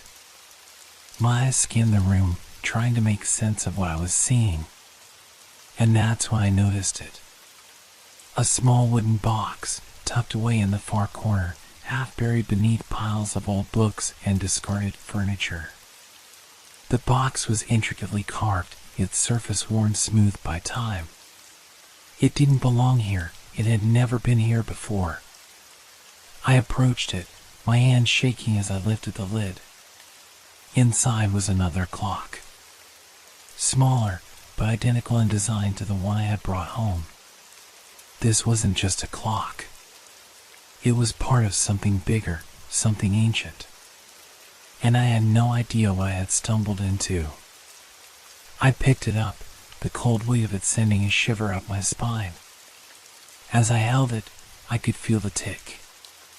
The faint, steady ticking that had once seemed harmless, almost comforting. But now, it was different. It was louder, closer, like it was beating in time with my heart. My hands grew clammy as the ticking seemed to grow louder still. The walls around me seemed to pulse with the sound, as though time itself was compressing, collapsing in on itself. I had to get out of the basement.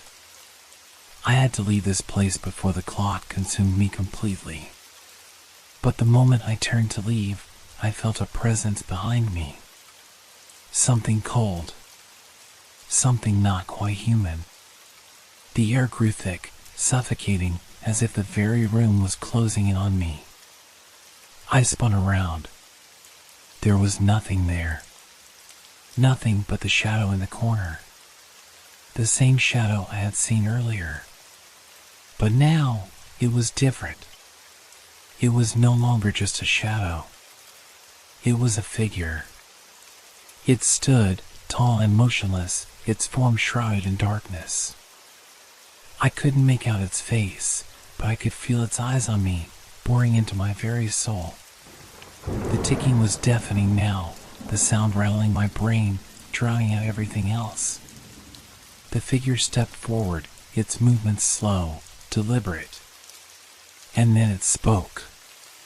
Time is not your ally. I wanted to scream, to run, but my legs were rooted to the spot. I couldn't move. The figure's presence was suffocating, its words sending a shockwave of fear through my chest. The ticking of the clocks, their presence, their power, it had taken hold of me. And now, there was no escape. The figure reached out, its hand cold and unfeeling. I could feel the chill of it as it brushed against my skin, and I knew, deep in my gut, that time was no longer just something I could measure. It was something I had become a part of, something that would never let me go. And the moment I realized that, the world around me began to fade. Everything disappeared. I awoke with a start, my heart pounding in my chest. The room was dark, too dark. It took me a moment to gather my thoughts, my senses. Where was I? What had happened? My hand instinctively reached for the side of the bed, but there was nothing there. No familiar nightstand. No clock. I was no longer in my home. I sat up, confusion clouding my mind as I scanned the room. The walls were bare, the air thick with the scent of dust and mildew, just like the basement. I could feel it in the pit of my stomach, a tightness, a suffocating feeling that told me this wasn't just a bad dream. This was real. Or, at least, it felt real. I stood shakily, my legs unsteady beneath me, and moved toward the window. The glass was cold beneath my palm as I peered outside, but there was nothing there. Nothing familiar. The street, the buildings, the houses, all of it was wrong. This wasn't my neighborhood. This wasn't my world. The ticking. I could hear it again. That same relentless ticking. But now it was coming from within my own head, as if my mind had become part of the clock. I pressed my palms against my ears, trying to block it out, but it was no use. The sound grew louder, louder until it was all I could hear. It was maddening. I stumbled back, my body reacting against the overwhelming noise. My hands scrambled for anything to hold onto, but there was nothing. The floor was slick with something. Was it water? No, it was something darker. Something colder. Something that made my skin crawl as I realized it was moving. The shadows. They were no longer confined to corners or dimly lit spaces. They moved freely, alive and shifting, stretching toward me. The ticking quickened, as if they were pulling me toward them, urging me to follow, to succumb. I wanted to scream, but the words wouldn't come. The air was thick, smothering me, and I could feel the walls closing in again. This was it. This was the end. But just as my mind was on the verge of breaking, there was a sound, a voice, faint but clear. Time is not your ally, but it is your prison. I froze. The figure. The one from the basement. It had followed me here, wherever here was. I turned slowly, my body trembling, and saw it again, the shadow, but now it had form. It was no longer just a vague outline. It was real. It was standing right in front of me. It wasn't human. Not entirely. Its shape was tall, unnatural, its outline shifting like smoke, a presence more felt than seen. Its eyes, or what I assumed were eyes, were dark, hollow, like voids that swallowed light. And when it spoke again, its voice wasn't just sound, it was felt, deep in my bones. You have been chosen. I couldn't speak. I couldn't think. I was paralyzed. The clock, the ticking, the figure, had I done this? Had I broken time? Was this my fault? Had I become part of the strange, shifting world of the clock?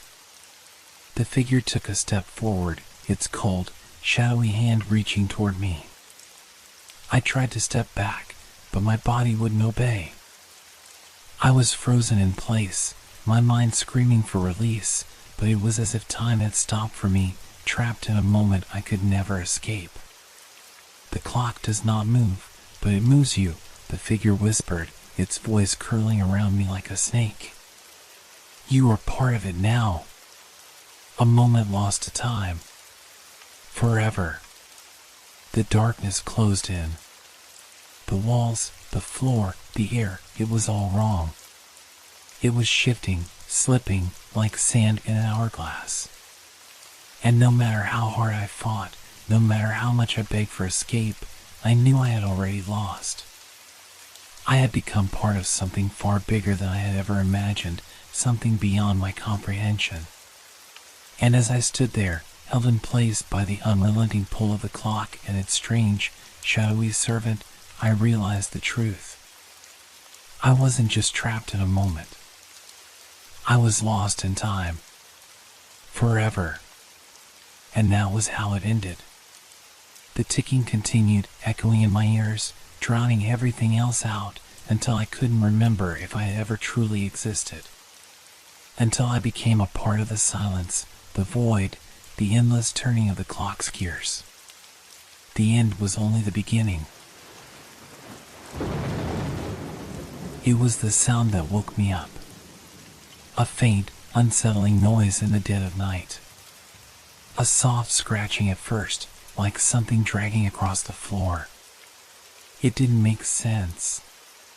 The house was silent, still, with only the hum of the refrigerator in the kitchen and the distant tick-tock of the old wall clock. But then, the sound grew louder, closer. My heart raced as I lay frozen, listening.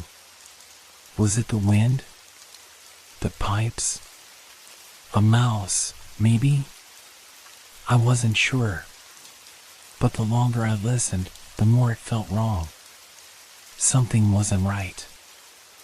I pulled the blanket up to my chin and tried to convince myself it was nothing. Just the house settling, the usual noises of an old home at night. But then, a new sound cut through the air, footsteps. Slow. Heavy. They seemed to be coming from under the bed. I held my breath. My eyes darted to the darkness beneath the bed.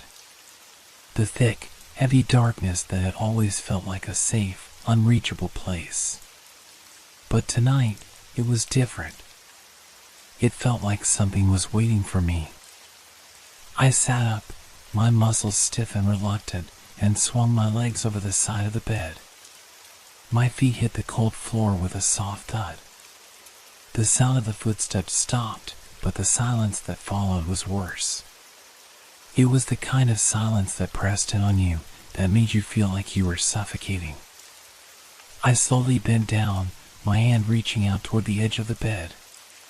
My fingers brushed the floor, and I took a deep breath. The room was still. The air was thick with tension, as if everything in the house was holding its breath, waiting.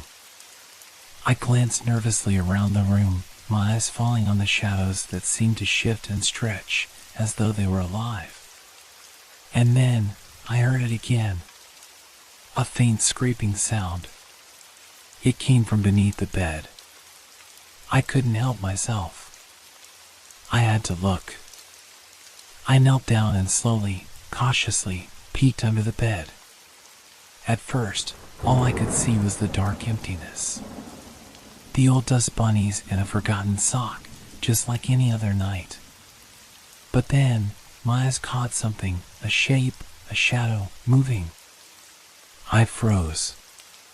There, in the blackness under the bed, was something that shouldn't be there. It was a face. It wasn't my face. Not exactly. It looked like mine, same nose, same eyes, same shape of the jaw, but twisted. Distorted. The expression on it was wrong. Horribly wrong. The face was contorted in a grotesque smile, an expression of pure malice. Its eyes were wide, unnaturally so, staring back at me with an intensity that made my blood run cold. I couldn't move. My mind was screaming at me to get up, to run, to do anything, but I couldn't. I was paralyzed, locked in place by that awful, twisted version of myself staring up at me. And then, the face, it grinned.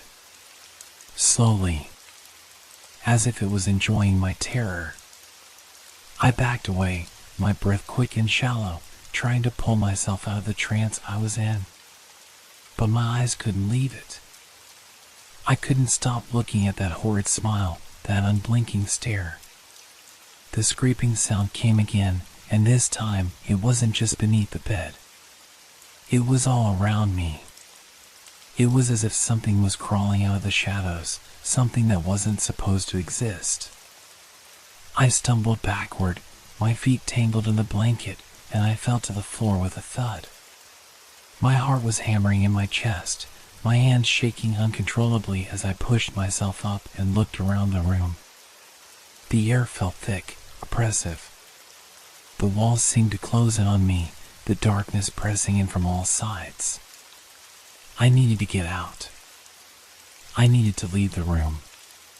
But my legs felt heavy, and every step I took seemed to take me farther from safety. I didn't hear the footsteps anymore. Instead, I heard something else, a voice. A whisper, barely audible, but unmistakable. It was coming from under the bed. "Come closer," the voice said, its tone sweet and sickly, like honey. "I'm waiting for you." I couldn't take it anymore. I had to get out. I bolted from the room, my heart pounding in my chest. I didn't stop until I was standing in the hallway, gasping for breath. I didn't look back. But as I stood there, trembling and trying to calm my racing heart, I realized something terrifying. The face wasn't just under the bed anymore. It was everywhere. In the corners of the room. In the reflection of the hallway mirror. It was following me. And I couldn't escape. The hallway was cold, far colder than it should have been for a winter night. The heat had been working fine earlier, but now it felt like something else was in control of the temperature, something that thrived in the chill. I stood frozen, my back pressed against the wall, heart pounding against my ribs. My breath came in short bursts, visible in the icy air. I wanted to run, to flee the house altogether, but my legs felt like they were made of lead, unable to move. The voice, the whisper, still echoed in my head, the words repeating over and over in my mind, "I'm waiting for you." It was so sweet, so unnerving. I hadn't imagined it. I knew I hadn't. The way it had slithered into my thoughts felt real, too real. I tried to steady my breathing, focusing on the fact that I had left the room. I was away from whatever was under that bed, whatever thing had mimicked my face and tried to pull me closer. I had to be safe now, right? I turned my head slowly, glancing down the dim hallway. The house was eerily quiet. The floorboards creaked under my weight, and my footsteps felt deafening in the silence. My fingers were still trembling, my body still on high alert, but the thought of returning to my room made my skin crawl. I knew the moment I stepped back into that room, the thing under the bed would still be there, still watching, waiting. I thought about waking up the neighbors, but the house next door was nearly a mile away. No one would hear me scream. Besides, what could I even say? How could I explain what had happened? How could I even explain to myself? Maybe it was just a nightmare, I told myself, but deep down, I knew it wasn't. The cold, the smell of old wood, the way the air felt thick and suffocating, it wasn't the same as any nightmare I had ever had. I forced myself to move, slowly inching toward the staircase that led downstairs. I needed to get out of that room. I needed to find something to distract myself, something to ground me back to reality. The clock on the wall downstairs ticked loudly, its rhythmic sound almost calming, reminding me that time was still moving, that not everything had changed. I descended the stairs cautiously, trying not to make a sound. The house felt wrong in a way I couldn't explain. It was like a part of it had become something else, something that didn't belong. The shadows on the walls stretched unnaturally, reaching for me, pulling at the edges of my mind. I thought I saw a flicker of movement in the corner of my eye, but when I turned, there was nothing there. I reached the bottom of the stairs, standing in the living room. The floor creaked beneath me, the silence hanging in the air. The room looked exactly as it had when I went to bed, yet somehow it felt off. The furniture, the decorations, everything seemed like it was watching me, like it knew what I had just experienced. I tried to focus on the ordinary, the familiar. I glanced around, looking for something to calm my racing mind. And then I saw it, on the mantel. The old clock I had bought that morning. It was impossible. The clock was still there, but it wasn't the same as before. The hands, the ones I had noticed were missing, were now visible. Two thin black needles, twitching ever so slightly. I stared at it, transfixed. The time? It made no sense.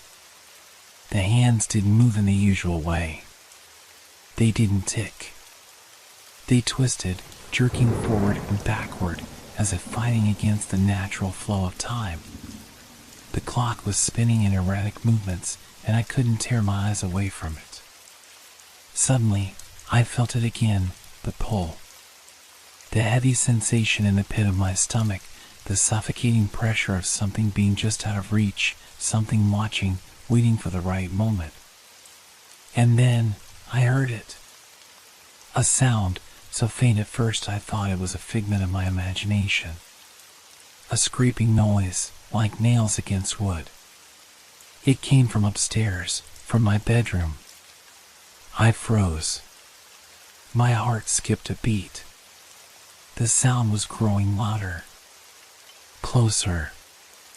I didn't want to go back up there. I didn't want to face whatever was waiting in that room.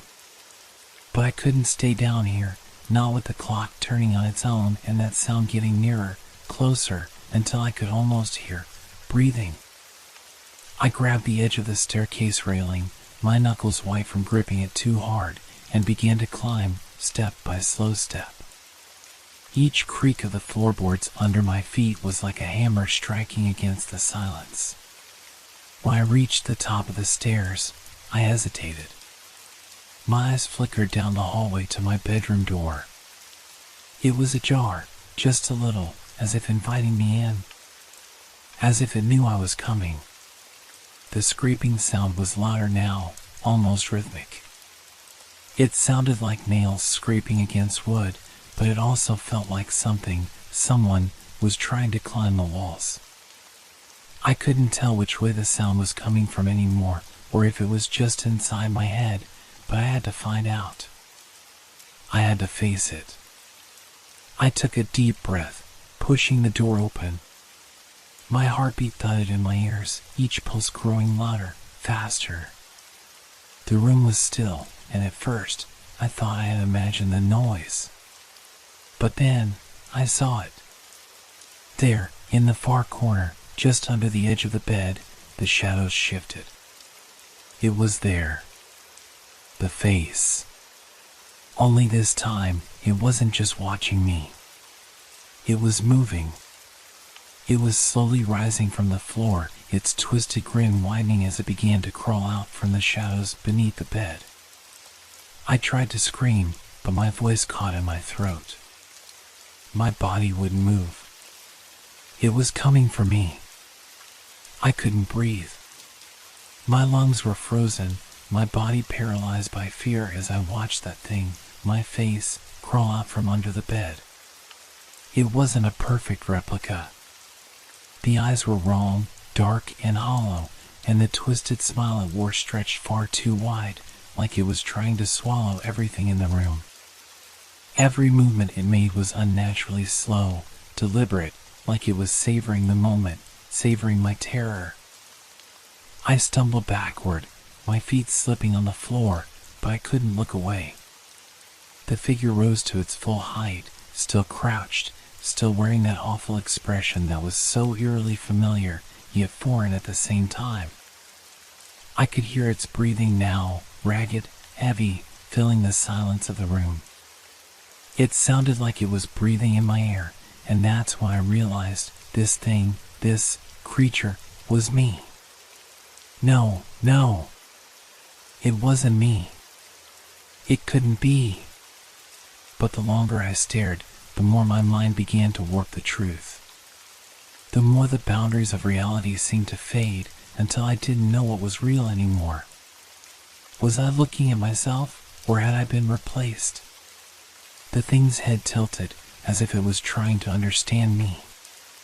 The empty, dark eyes locked onto mine, and I felt the cold, suffocating pressure of its gaze, as if it could see inside me, see my very soul. "Why are you doing this?" I managed to whisper, my voice hoarse, trembling. The thing didn't respond. Instead, it took a step toward me, its movements jerky, like it was still learning how to walk in this body. Its hands, my hands, were stretched out, fingers twitching in a way that made me want to run. I couldn't stop myself from taking another step backward, my body moving on instinct, but it followed, slowly, deliberately. I could feel the air grow thicker, the weight of it pressing down on me, choking me. The sound of my heartbeat was so loud now, I thought it might drown out everything else. The clock downstairs still ticked, its erratic movements creeping into my thoughts, spinning in a way that made the room seem to warp with it. The walls, the floor, the bed, all of it began to shift, like I was slipping into a nightmare I couldn't wake up from. The thing was closer now. So close I could see the details of the face, the grotesque imitation of my own. The skin was too pale, the lips too thin, the nose too sharp. I could see the hollow spaces around its eyes, as if the very essence of me had been ripped away, leaving only emptiness. I wanted to scream again, but the words wouldn't come. I couldn't move, couldn't speak. All I could do was watch, helpless, as the thing that looked like me stretched its hand toward my face. I felt the cold touch before I even saw it. A single finger pressed against my cheek, sending a jolt of icy terror through my body. The thing's hand was cold, like the touch of death itself. And when I looked at its face, its smile grew wider, if that was even possible. It was toying with me. "No, please," I whispered, the words barely leaving my lips. It didn't stop. Instead, it slowly lifted its other hand, placing it against my chest, right where my heart beat, and I felt it, a pulse, deep and slow, like the weight of time itself. The thing's fingers pressed harder, and I could feel my heartbeat slowing, like it was syncing with its unnatural rhythm. I closed my eyes, squeezing them shut, praying for it to stop. When I opened them again, I was no longer in my room. The bed, the walls, the window, all of it had vanished. I was standing in a dark, featureless void, surrounded by nothing but blackness. The air was thick, oppressive, and I could hear the sound of the clock, louder now, ticking like a bomb, ticking toward the inevitable. I turned around, and there it was again, the thing. Only now, it was standing in the void, grinning at me, its face twisted and distorted. It stepped toward me, and I realized something then. This wasn't just a reflection of me. This was something worse. It was a part of me, a darker side, a part that had broken free and was trying to pull me into this nightmare. "Stop," I choked, my throat dry and sore. "Please, stop." But it didn't listen. It never did. The thing lunged, and for the briefest moment, I felt the crushing weight of its presence, like it was swallowing me whole. I tried to scream, tried to fight, but the darkness pressed in around me, filling my lungs, my mind, my very soul. And then, everything went silent. I opened my eyes. I was back in my bedroom. The walls, the bed, the clock, everything was as it had been before. But the thing was still there, standing in front of me, smiling that horrific smile. I wanted to run. I needed to run. But my legs were locked in place. I couldn't move, couldn't escape. The thing took a step forward. And then it spoke. "It's time." The clock on the wall stopped ticking. Time had frozen. The air, once cold, now felt like it was on fire, burning through me, suffocating me. I couldn't breathe. I couldn't think. I was trapped. And whatever it was under my bed, whatever had taken my face, was about to make its final move. The room began to tremble.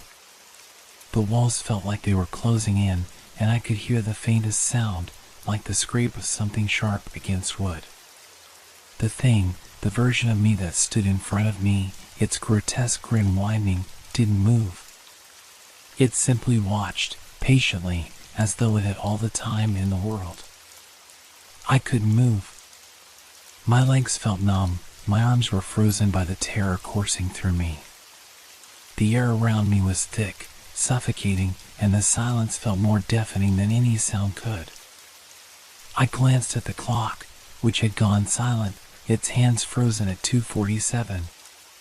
Time had stopped, or perhaps it was me who had stopped within it. "You think you can escape?"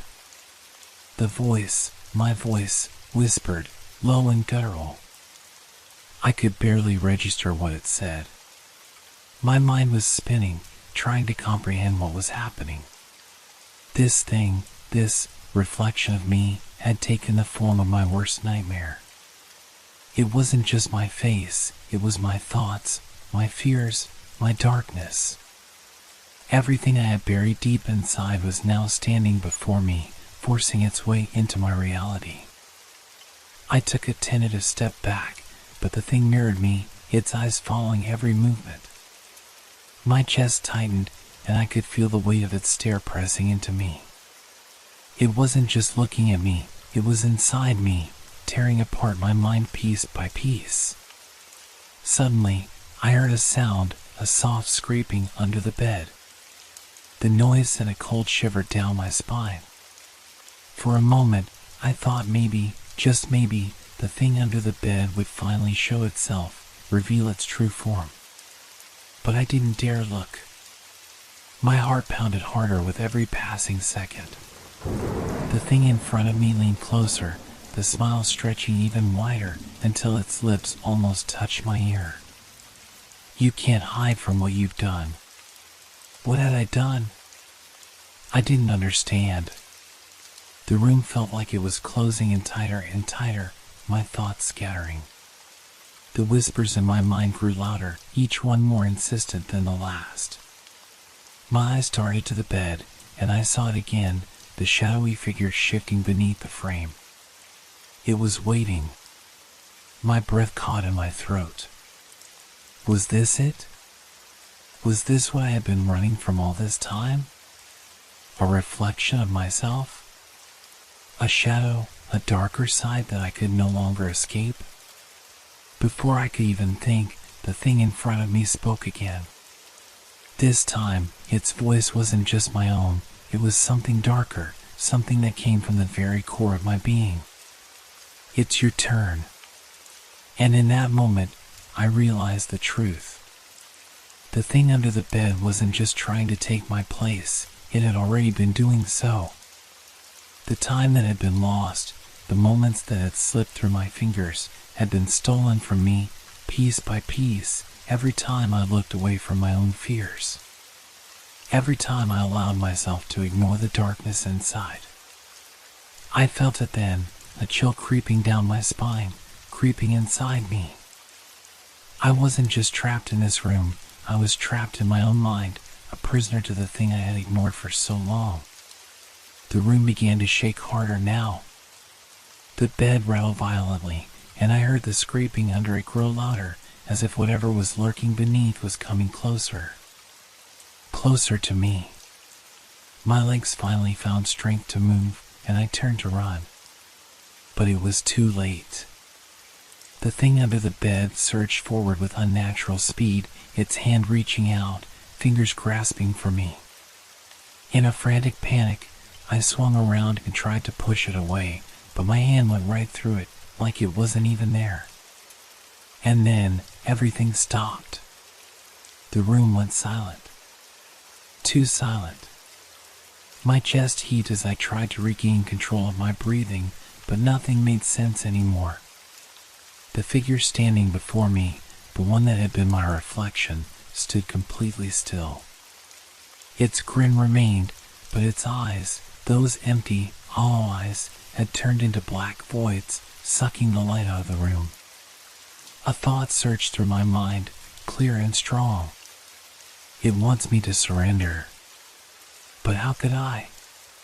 How could I give in to something so evil, something so deeply wrong? The thing under the bed let out a low, guttural sound, like a growl, but it was muffled, distant. I could feel the pressure building, the space around me warping. The walls, the bed, the air, all of it seemed to pulse with malevolent energy. Then the figure took a step forward, closer than it had been before. Its eyes locked with mine, and in that moment, I felt something I had never felt before. A deep, unnerving connection. It wasn't just mimicking me anymore. It was me. It had always been me. All of the dark thoughts, the doubts, the fears I had never confronted, they were alive in that thing, pulling me into its web. And then, in a voice that was no longer mine, it whispered, "You're already lost." I tried to scream, but no sound came out. My legs gave way beneath me, and I crumpled to the floor, eyes wide with terror as I realized the horrifying truth. I wasn't going to escape. There was no escape from this. And with that, the thing stepped forward, and I felt the darkness take me, pulling me into the very depths of my own mind. Everything went black. I woke up, gasping for air, my heart racing in my chest. The room was still, silent. I was on the floor, lying next to my bed, but I couldn't remember how I got there.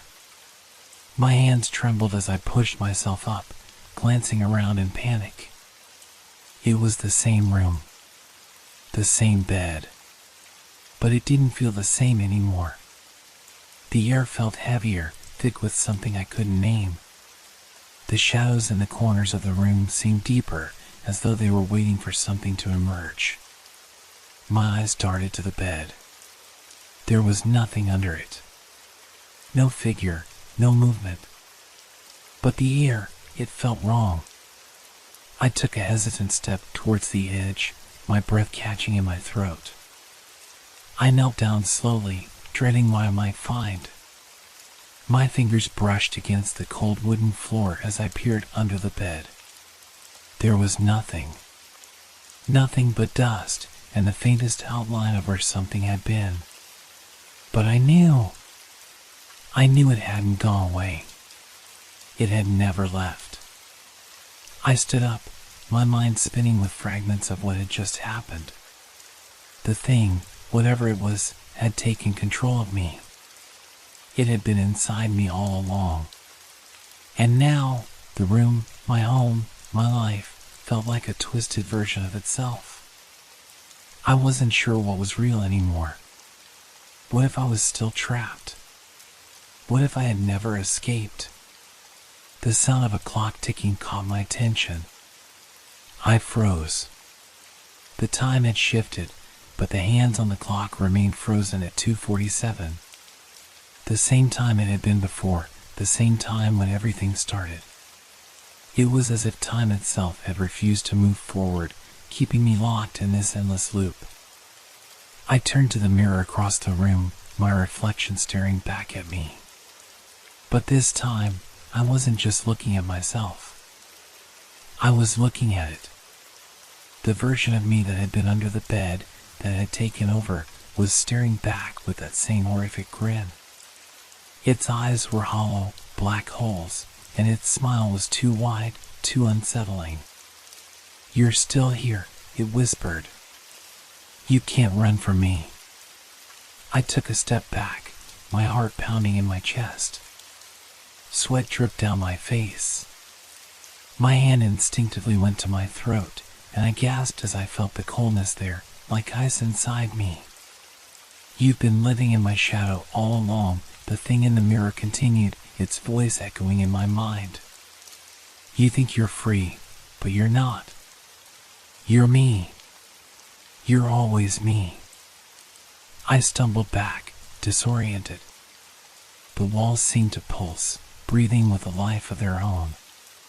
The shadows were closing in, stretching, reaching for me. The world around me was no longer familiar. It was bending, warping. I was trapped in a nightmare, and I could feel myself slipping away, fading into the dark. A sudden thought struck me like lightning. If I can't escape it, maybe I can control it. I turned away from the mirror, pushing aside the overwhelming fear. The door to my room was still open, and I stepped forward, my movements shaky but determined. I had to get out. I had to face whatever this was, or it would consume me. But as I reached the door, I heard a sound. A soft, scraping noise, like fingernails on the wood.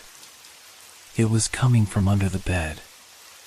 I froze, every muscle in my body tensing. Slowly, I turned around, the hairs on the back of my neck standing on end. From beneath the bed, a hand emerged. It was pale, bony, and it looked like it had been reaching out for years. Then another hand appeared. And another. The thing was coming back, crawling its way from the depths of my mind, dragging itself out from the darkness. I backed away, the room spinning around me. My thoughts were a chaotic blur, my breath coming in sharp gasps. I didn't know what to do, where to go. There was no escape.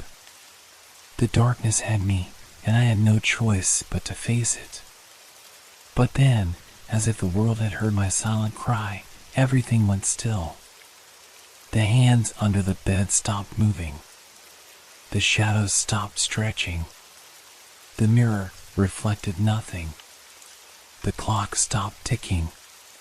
Time itself paused. For a moment, I thought I was free. But then, a voice, low, familiar, whispered again, sending a cold shiver down my spine. "You've always been here. You never left." I looked back at the door. It was the only way out. But I knew, deep down, there was no escape. I was trapped within myself, within my own mind. There was no separation between the thing and me. And as I turned towards the door, the final truth hit me. It wasn't trying to take me. It was me. Always. The moment I realized that, the world around me shattered. The shadows enveloped me completely, and in the silence that followed, I understood. I would never be free.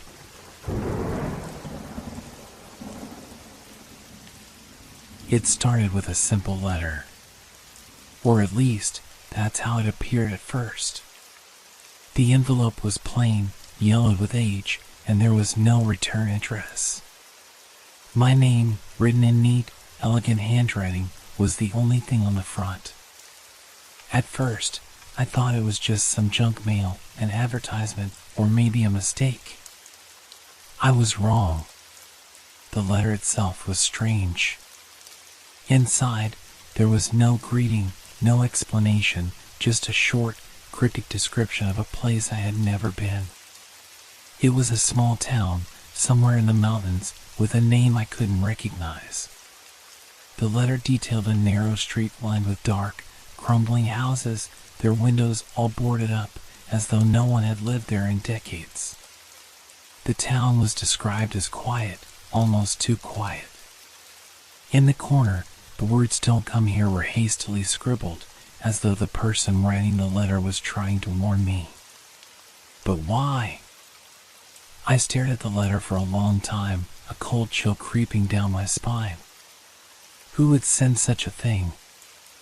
I hadn't been to any mountain towns recently, or at all, for that matter. The description was vivid, almost too vivid, as if the person who had written it had seen the place firsthand. But how could they have? The letter disturbed me, but I dismissed it, assuming it was some strange prank or some piece of bizarre fiction. Until the next one arrived. The second letter came a few days later. Again, it was plain, the envelope crumpled, but the handwriting exact. It was from the same town, the same place that had appeared in the first letter. This time, the description was even more unsettling. The streets were described in greater detail. This time, the people were mentioned. They stare at you from behind the curtains, the letter read. They follow your every move, but they never speak. There was no warning this time, no plea to stay away. Just the chilling promise, you will find your way there.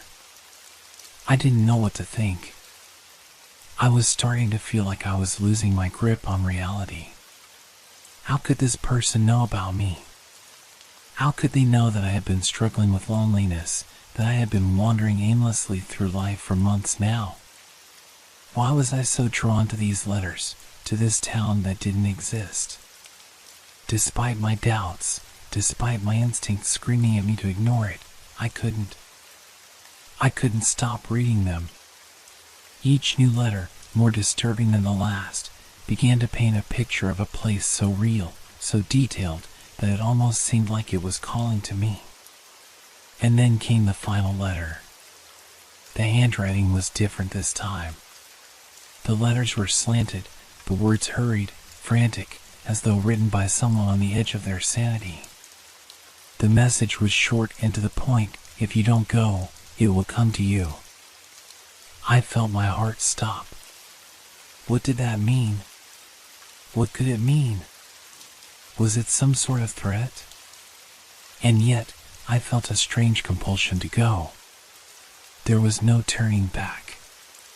The thought of it, the thought of standing on that dark, empty street, began to consume me. I needed to see it for myself, needed to know if it was real. Without thinking, I packed a bag, grabbed my keys, and drove. I didn't even know where I was going, just that I had to follow the road that the letters described. I had to find the town. Hours later, I found myself driving along winding mountain roads, my car tires kicking up the dust as I followed the directions from the letter. The sun was beginning to set, casting long shadows across the road. I looked out of the window, half expecting to see the same boarded-up houses, the same empty streets that had been described to me in such detail. But there was nothing. Nothing but the road stretching on, disappearing into the darkening sky.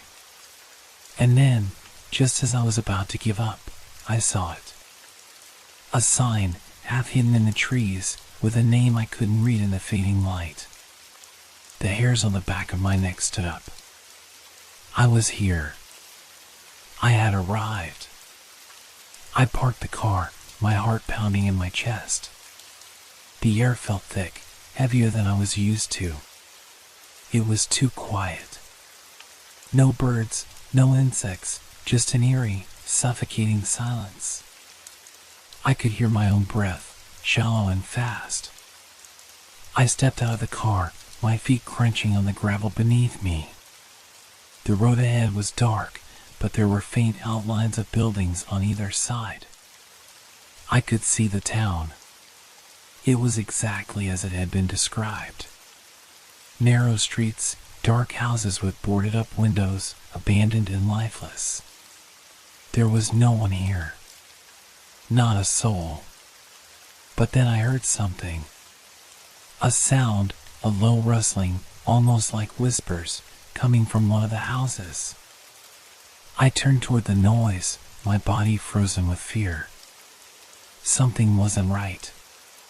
Something was waiting for me.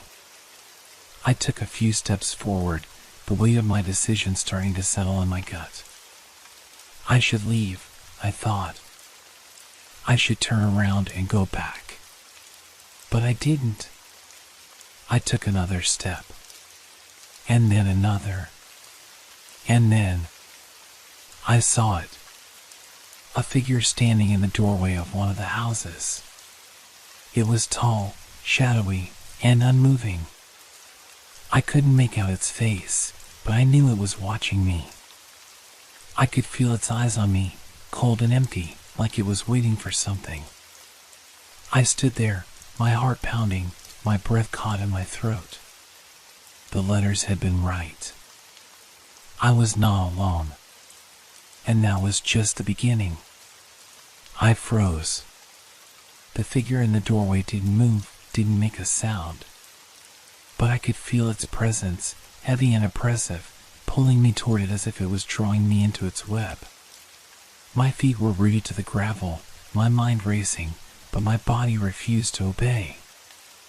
I had to get away, I told myself. But instead, I took a step forward. The figure shifted slightly, just enough to confirm that it was aware of me, that it knew I was here. My pulse quickened. I wanted to turn around, to run, but the thought of running felt even more dangerous. What if it followed me? What if I couldn't escape once I left the safety of the road? A gust of wind blew through the trees, and for a moment, the town felt more real. The sound of the wind, the creaking of old wood from somewhere deep in the town, and the distant rustle of leaves blended into an unsettling symphony. It was as though the place itself was alive, watching, waiting for me to make my move. I stepped forward again, my legs trembling beneath me. The figure didn't move, but I could feel its eyes on me, colder now, as if they were measuring me, judging me. As I moved closer, I noticed something odd. The house it was standing in front of was completely different from the others. The windows weren't boarded up. The door, slightly ajar, was dark and inviting. I didn't know why, but my hand reached for the door. It was as though I had no control over my own body. My heart was hammering in my chest, my breath shallow, but I pushed the door open. It creaked, the sound echoing through the air. Inside was darkness. No light, no movement. Just an empty, hollow space. I stepped inside, and the door slammed shut behind me. The silence was deafening. The kind of silence that feels like it's pressing in on you, smothering you. I stood still for a moment, trying to steady my breath. My hands were clammy, my mind racing with questions, but I couldn't think clearly. Something was wrong. The air in here felt thick, charged with something I couldn't explain. Then I heard it. A whisper, low and indistinct, from somewhere in the room. My heart skipped a beat. Leave. I spun around, but the room was still empty. There were no shadows, no figures. Just the dark walls and the faint outline of old furniture in the corners. But I wasn't alone. I could feel it. I could feel eyes on me, even if I couldn't see them. Leave now. The voice was clearer this time. It wasn't a whisper anymore, it was a command. My instinct screamed at me to turn and run, to escape before whatever was in this house found me. But my feet felt like they were stuck to the floor, as though the very ground was holding me captive. Leave, the voice repeated, more insistent this time. I took a step backward, my breath quickening, but just as I moved, a light flickered above me. I glanced up, my heart nearly stopping. The light, hanging from the ceiling, was dim and shaking, as though it was struggling to stay on. And then I saw it. In the corner of the room, near the window, a figure began to take shape. Slowly, its form became clearer, and I could make out a face. But it wasn't the figure I had seen outside. This one was different. It looked like me. It had my face, my eyes, my features, but its expression was wrong. The smile it wore was twisted, unsettling. A grotesque imitation of my own face. My breath caught in my throat, and I stumbled backward. The figure in the corner didn't move, but I could feel it getting closer. The room felt smaller, more suffocating with each passing second. The figure's smile stretched wider, its eyes narrowing in a predatory way, as though it knew exactly what I was feeling. It was mocking me, taunting me with my own reflection. No. No. I gasped, shaking my head. My mind was scrambling, trying to make sense of what I was seeing. But the more I tried to understand, the less real it all seemed. Was I imagining this? Was I losing my mind? The figure stepped closer, its smile growing larger, impossibly large now, stretching across its face. Welcome, it said, its voice eerily similar to mine, yet colder, hollow. You've made it. I couldn't breathe. I was frozen, trapped in the gaze of the creature that mirrored me. It took another step forward, and I stumbled back toward the door. No! I screamed, my hands shaking as I reached for the doorknob. But before I could grasp it, the door slammed shut with an impossible force, trapping me inside. Leave now, or stay forever, the voice echoed, reverberating through the room. It wasn't just one voice anymore. It was a chorus, hundreds of whispers overlapping, each one more distorted than the last. I turned to face the thing that looked like me, but it was gone. The room was empty again, but the air felt thick, as if the darkness itself had become a part of me. I could hear my own breath, shallow and frantic, but the silence that followed was even worse. I needed to get out. I needed to leave, to escape. But the longer I stayed, the more the town seemed to reach out for me. The whispers were growing louder, filling my mind with memories of places I had never visited, people I had never met. My reality was starting to fracture, and I didn't know how much longer I could hold on. The letters had warned me. But now, I was too deep, too far gone, and there was no way back. I couldn't shake the feeling that something was shifting, that the walls around me were closing in. The house, the town, felt like it was folding in on itself. I tried to open the door again, but my hands were shaking too violently to turn the handle. Every time I tried, the metallic click would echo, and the door would remain stubbornly shut, as if it was mocking me. The house wasn't empty anymore. I could feel the presence of something or someone moving just beyond my vision. It was as though the shadows themselves were alive, circling, waiting for me to make a move. I stumbled backward, my breath shallow and erratic, and collapsed onto an old chair that creaked under my weight. The figure from the corner, the one that had looked like me, had vanished, but I knew it wasn't gone. It was somewhere, hiding, watching, waiting for the right moment. The air felt suffocating, pressing against me from all sides. I tried to remember how I had gotten here, what had led me to this point, but my thoughts were jumbled, tangled in a web of confusion. The letters, the strange stories about places I had never been, kept playing in my mind, each one more surreal than the last. They had seemed like nothing more than an odd curiosity at first. But now, they felt like warnings, like clues I should have paid attention to. I had made a mistake by coming here. I knew that now. I stood up, trembling, and walked across the room, my shoes scraping against the wooden floor. The house felt like it was breathing, expanding, and contracting, as though it had a pulse.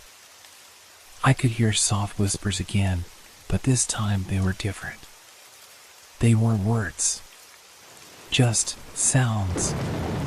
Strange, dissonant noises that made my skin crawl. Then, suddenly, the temperature dropped. The air became frigid, and I could see my breath misting in front of me. My eyes widened. There was no window open, no draft. It wasn't natural. Something was wrong. I turned toward the corner of the room, my gaze fixing on the space where the figure had been. And there it was again, standing in the exact same spot, watching me. The face. My face. But this time, its eyes were different. They were dark, hollow, empty.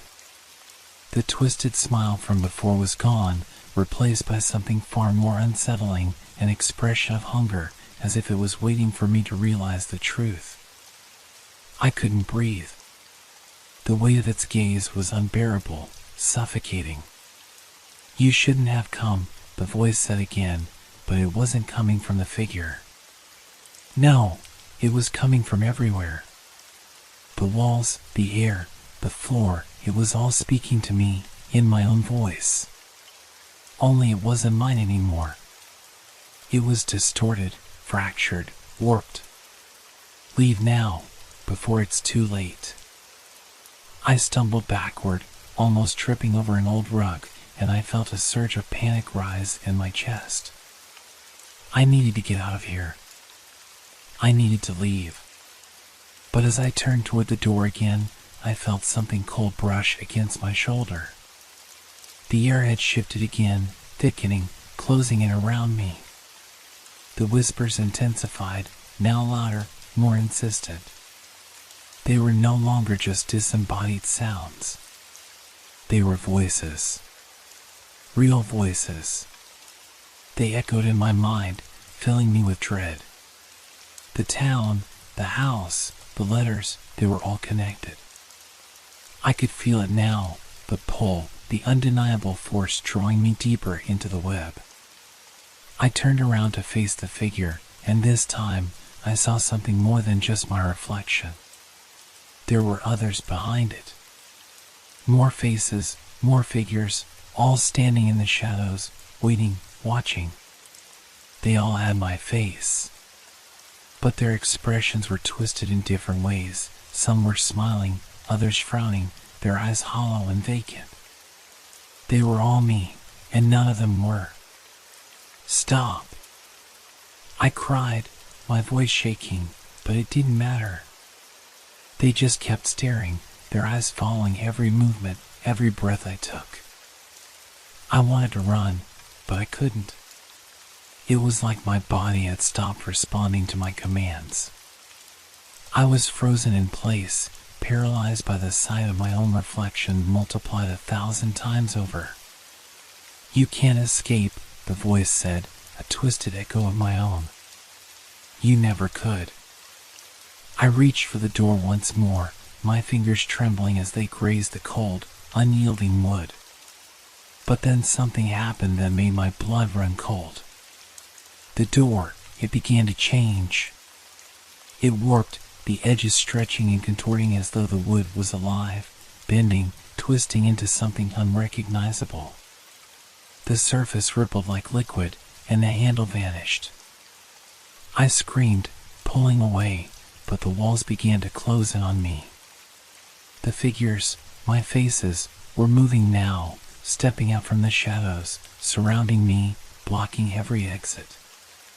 They were silent, but their eyes, they were speaking to me, telling me things I didn't want to hear. Things I couldn't escape. You are part of this now, one of the figures said, its voice low and hollow. This place. This town. It's yours, as much as it is ours. The words echoed in my mind, and I realized the horrifying truth.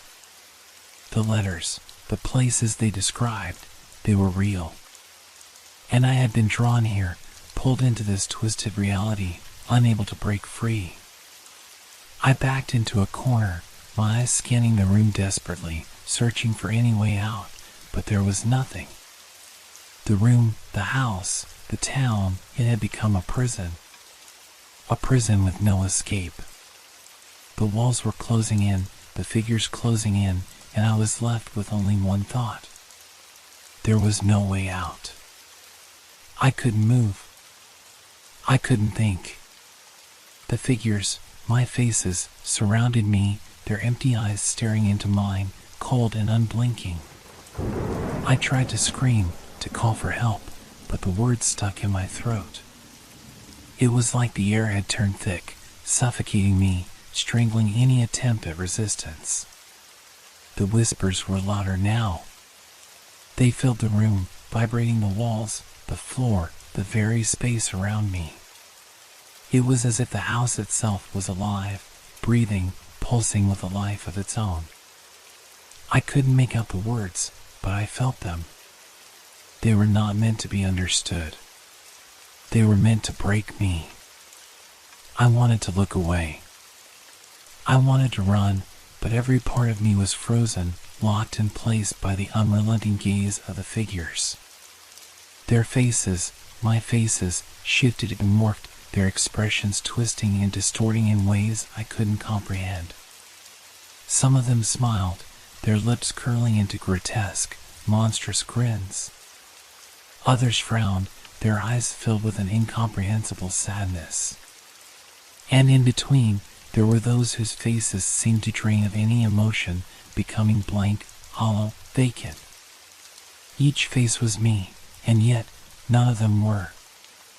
I could feel the presence of something else, something even darker, lurking just beyond the edges of my vision. It wasn't human. It wasn't anything I could describe. It was a force, a presence, a weight pressing down on my mind. The room felt smaller, and the walls seemed to close in tighter, inch by inch. Then, in the midst of the chaos, one of the figures stepped forward. It was a woman. No, it was a version of me, but older, withered. Her hair was wild, tangled, and her eyes were black as coal. She smiled, but it wasn't a friendly smile. It was twisted, predatory. "Do you see now?" she asked, her voice a distorted echo of my own. "This is where you belong. This is where we all belong." I shook my head, my body trembling, my mind racing. No, this can't be real. But as the words left my lips, the room seemed to shift. The shadows deepened, the corners of the walls stretching and warping, twisting into grotesque shapes. The house, this house, was changing, warping into something unrecognizable. It was like a nightmare come to life. The woman, my reflection, my doppelganger, reached out a hand. I instinctively recoiled, but her grip was inevitable. Her fingers touched my arm, and a cold, icy chill shot through my body. It was as though she had drained all the warmth from my skin. "You can't escape," she whispered. "You never could." And then I felt it, the pull. It wasn't a physical tug, but something far deeper. Something in my chest, in my soul, in the very core of my being. It was a magnetic force, a compulsion, dragging me toward her, toward the darkness, toward whatever waited beyond. I fought it with every ounce of strength I had left. My hands clenched into fists, my nails digging into my palms. But it was useless. My body moved against my will, as though it were no longer mine to control. I stumbled forward, drawn closer to the woman, closer to the abyss. The figures around me were silent now, watching, waiting. Their faces, my faces, followed my every movement, their eyes tracking me like 1,000 unseen hands. "Please," I whispered, my voice barely a breath. "I don't want this. I don't want to be here." But the woman just laughed, a low, chilling sound that reverberated through my bones. It was the sound of something ancient, something that had existed long before I had ever taken my first breath. "Too late," she said. "You already are." And with those words, the room began to crack. The walls split open, the floor trembled beneath my feet, and the world around me collapsed into darkness. I woke up with a start, gasping for breath, my heart pounding in my chest. For a moment, I couldn't remember where I was. Everything was a blur. The room, the walls, the air, everything felt wrong. The quiet, the stillness, it was unnatural. I wasn't in the same place anymore. I looked around frantically, my eyes darting across the unfamiliar room. It wasn't my house, it wasn't the town, it wasn't anything I recognized. I was alone. Completely alone. I tried to stand, but my legs wouldn't cooperate. My body felt heavy, as though something was weighing me down, dragging me back to where I had been. I could still hear the whispers, faint but present, like an echo from a distant place. I reached for my phone, but when I looked down, I realized it wasn't in my pocket. I searched for anything that would tell me where I was, how I had gotten here, but there was nothing. The walls were bare, the room dimly lit by a single, flickering light bulb overhead. There were no windows, no doors. Just 4 blank, lifeless walls. And then, I saw it. The envelope. It was lying on the floor in the corner of the room, just barely visible in the dim light. The envelope looked familiar, too familiar. It was the same style, the same handwriting. It was from them. The letters. I reached for it, my fingers trembling. The moment my hand touched the envelope, a cold shock ran through my arm, and I gasped.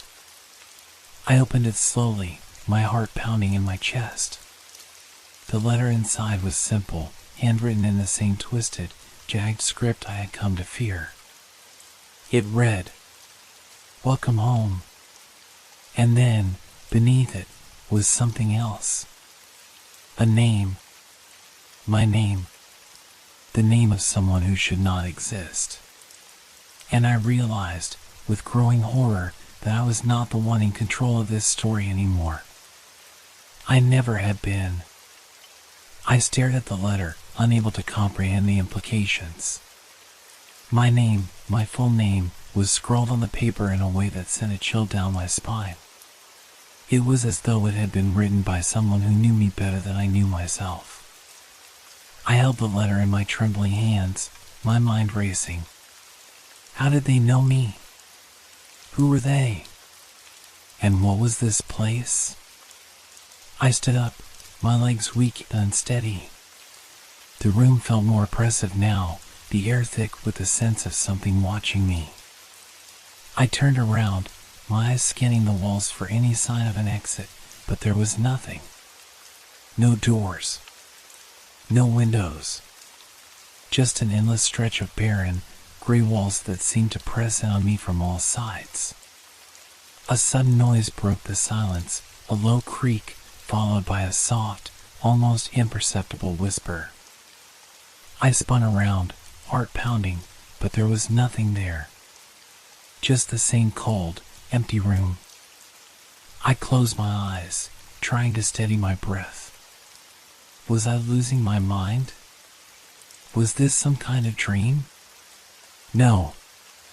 It couldn't be. The feeling of reality was too sharp, too real. The cold that seeped into my bones, the weight of the silence pressing on me, it was all too tangible. Then, without warning, the whisper came again. This time, louder, clearer. Come find us. It echoed in my mind, repeating over and over, like a mantra. My hands clenched into fists, my heart pounding in my chest. I didn't want to listen. I didn't want to know what that meant. But there was a pull, something deep within me that told me I had no choice. The air grew colder. I felt a draft, a shift in the room, like something was moving just beyond my sight.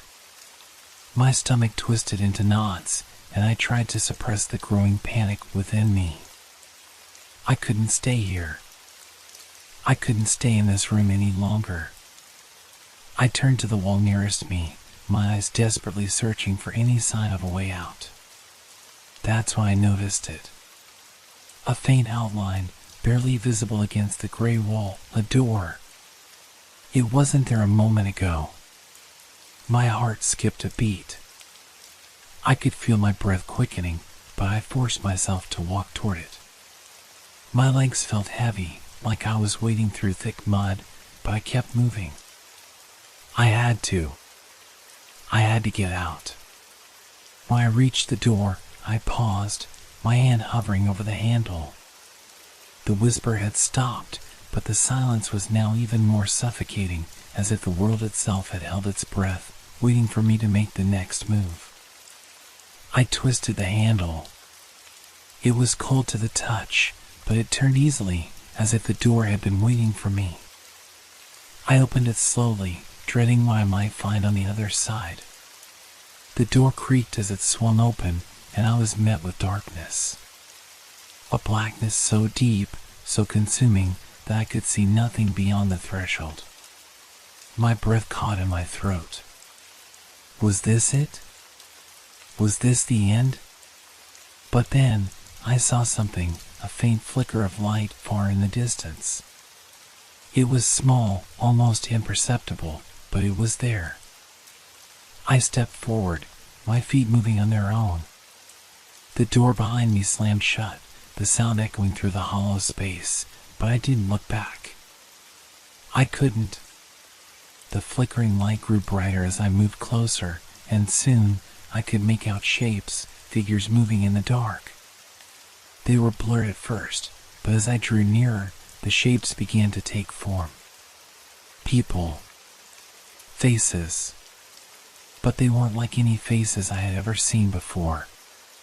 Their features were twisted, contorted, as though they had been distorted by some unseen force. Their eyes were black, empty sockets, and their mouths stretched into grotesque smiles that didn't seem to belong to any human being. And then, I realized they were all staring at me. They knew me. They knew me in a way that was far too intimate. Join us, a voice whispered from the darkness, its tone cold and hollow. It was a voice that didn't belong to any human. A voice that was both everywhere and nowhere at once. I backed away, my heart racing, but the figures began to move toward me. They were slow at first, their limbs jerking unnaturally as they drew closer, but soon their pace quickened, and I felt the air grow thick with their presence. I tried to run, but my legs wouldn't move. It was as if the air had turned to stone, holding me in place, forcing me to face the horror that was closing in on me. The figures surrounded me now, their cold eyes fixed on mine. I could feel their presence, their breath, their touch. I could hear their whispers, louder now, swirling around me, drowning out everything else. "Welcome home," they whispered in unison, their voices a cacophony of distorted echoes. "You've always been one of us." And in that moment, I knew it was true. I wasn't meant to be here. I wasn't meant to be anywhere. The world I had known, the life I had lived, had never been real. I was a part of this. I always had been. And now, there was no escaping it. The darkness closed in, and I was consumed by it. The last thing I heard before everything went silent was the sound of a letter tearing, as if it had been ripped from somewhere deep within the void. The mail from the void had found its way home.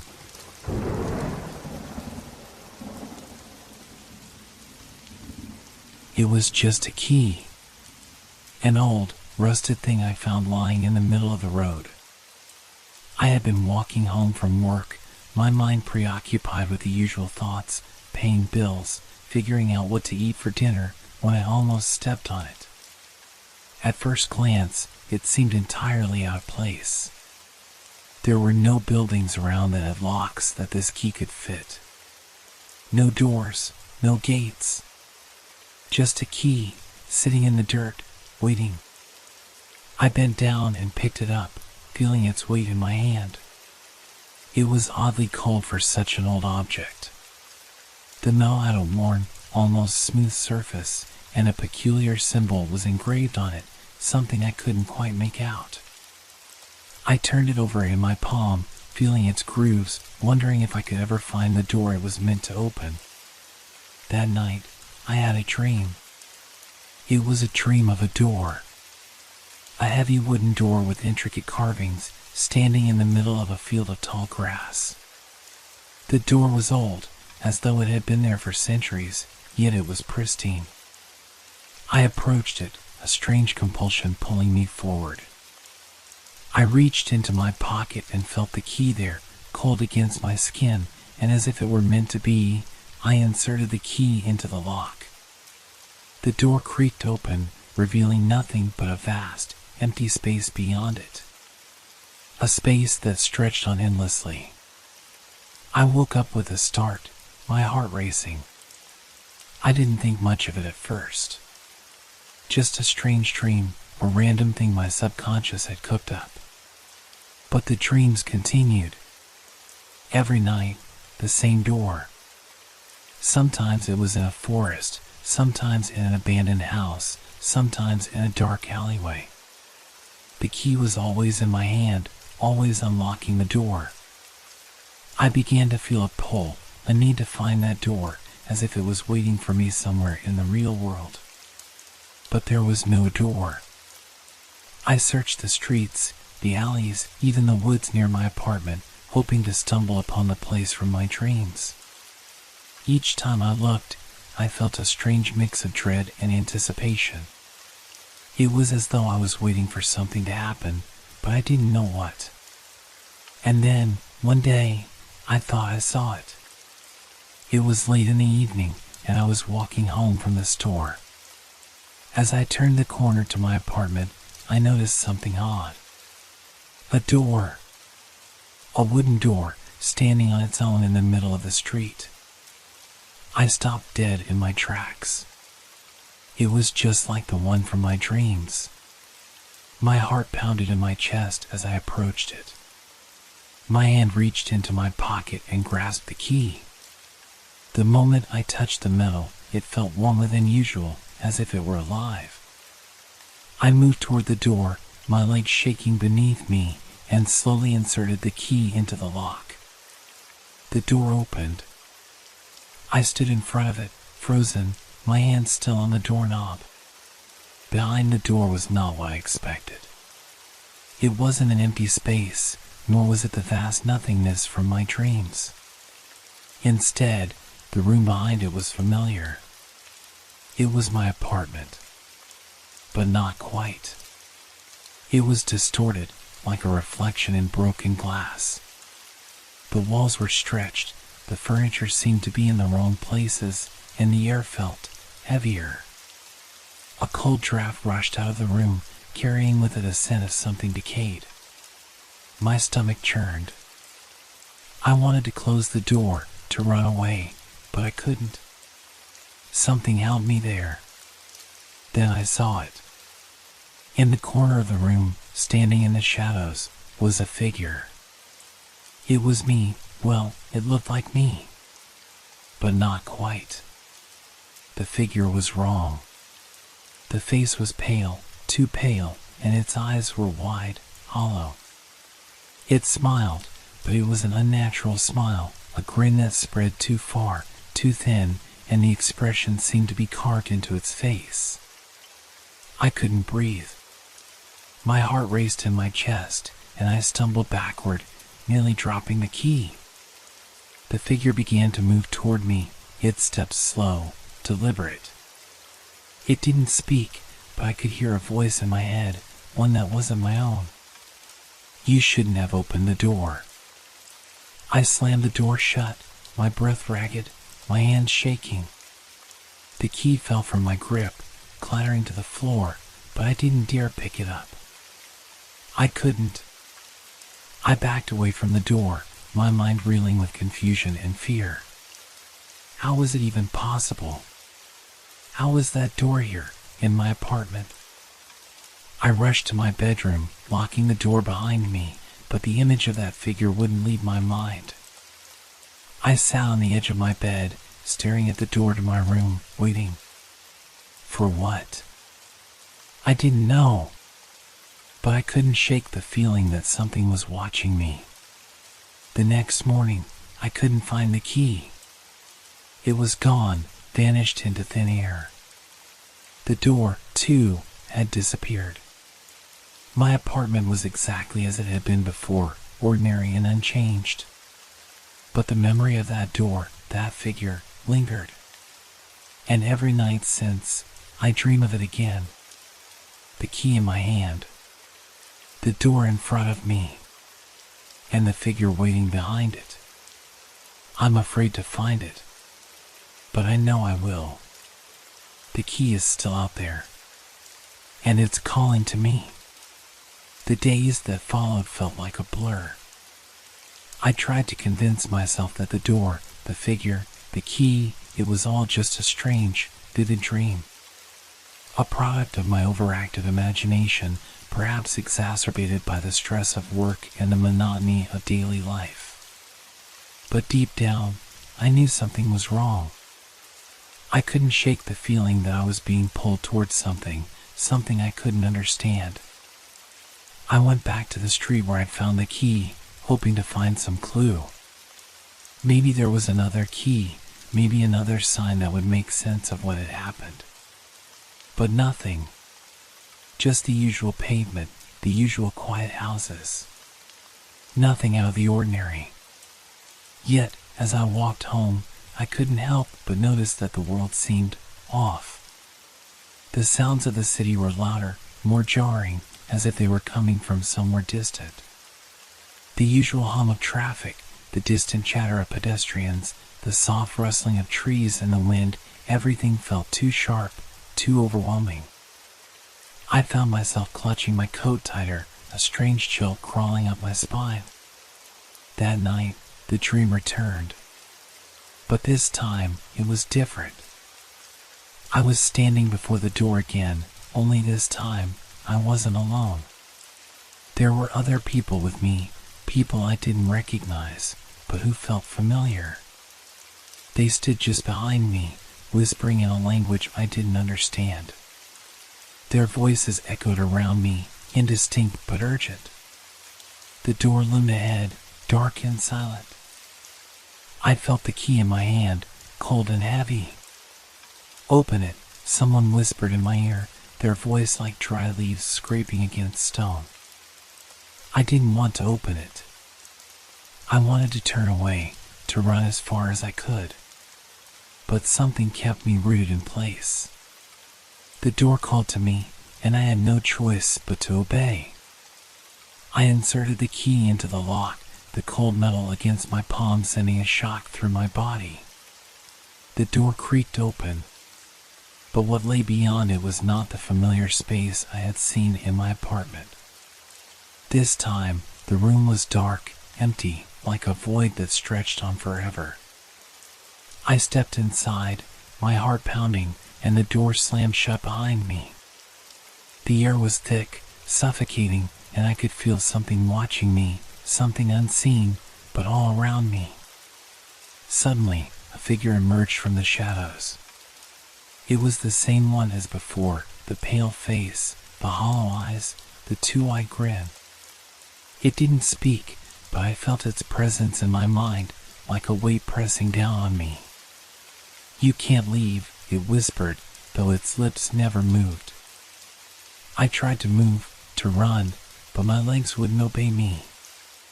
My body was frozen, trapped in place, as the figure moved closer. Its face was inches from mine now, its breath cold against my skin. I tried to scream, but no sound came out. And then I woke up.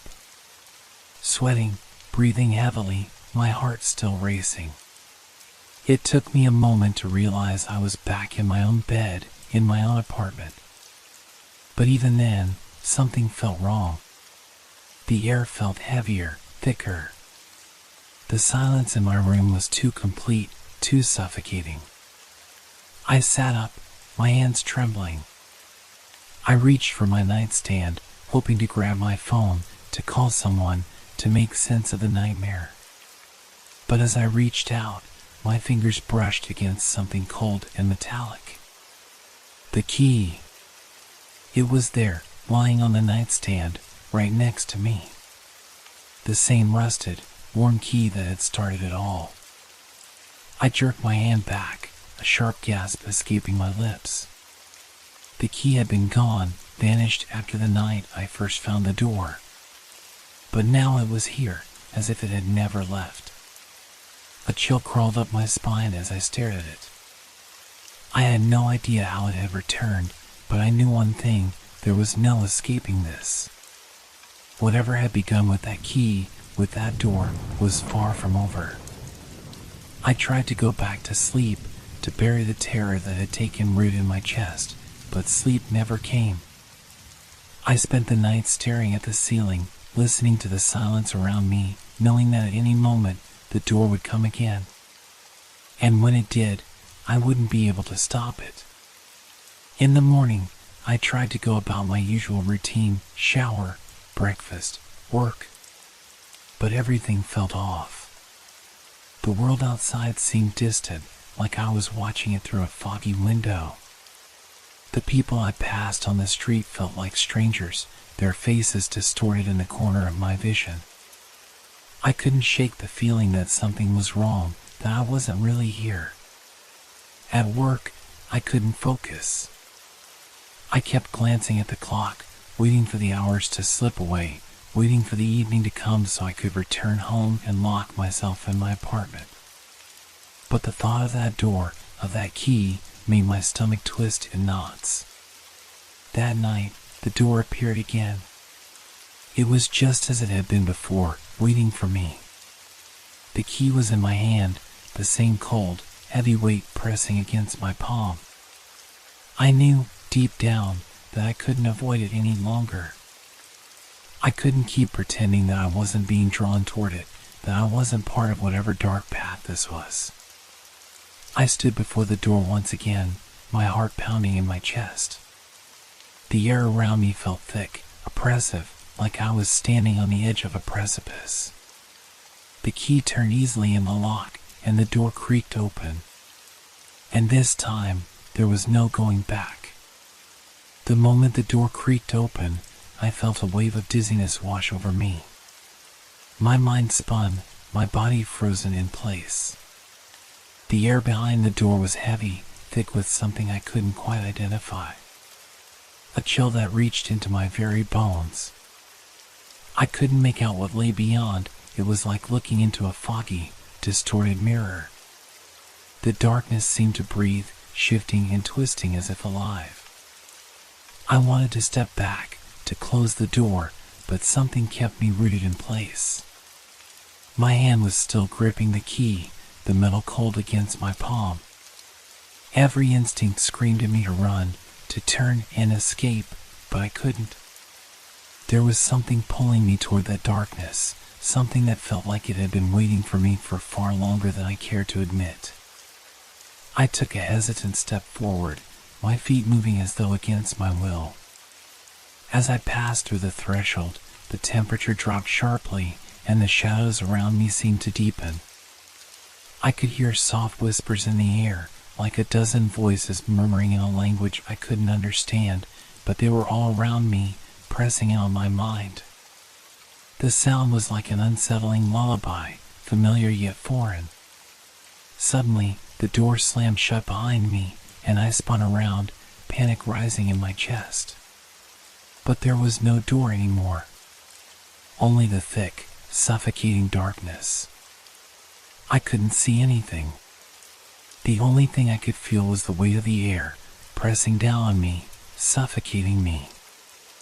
I reached out, my hands trembling as they brushed against what felt like walls, cold, smooth, but somehow wrong.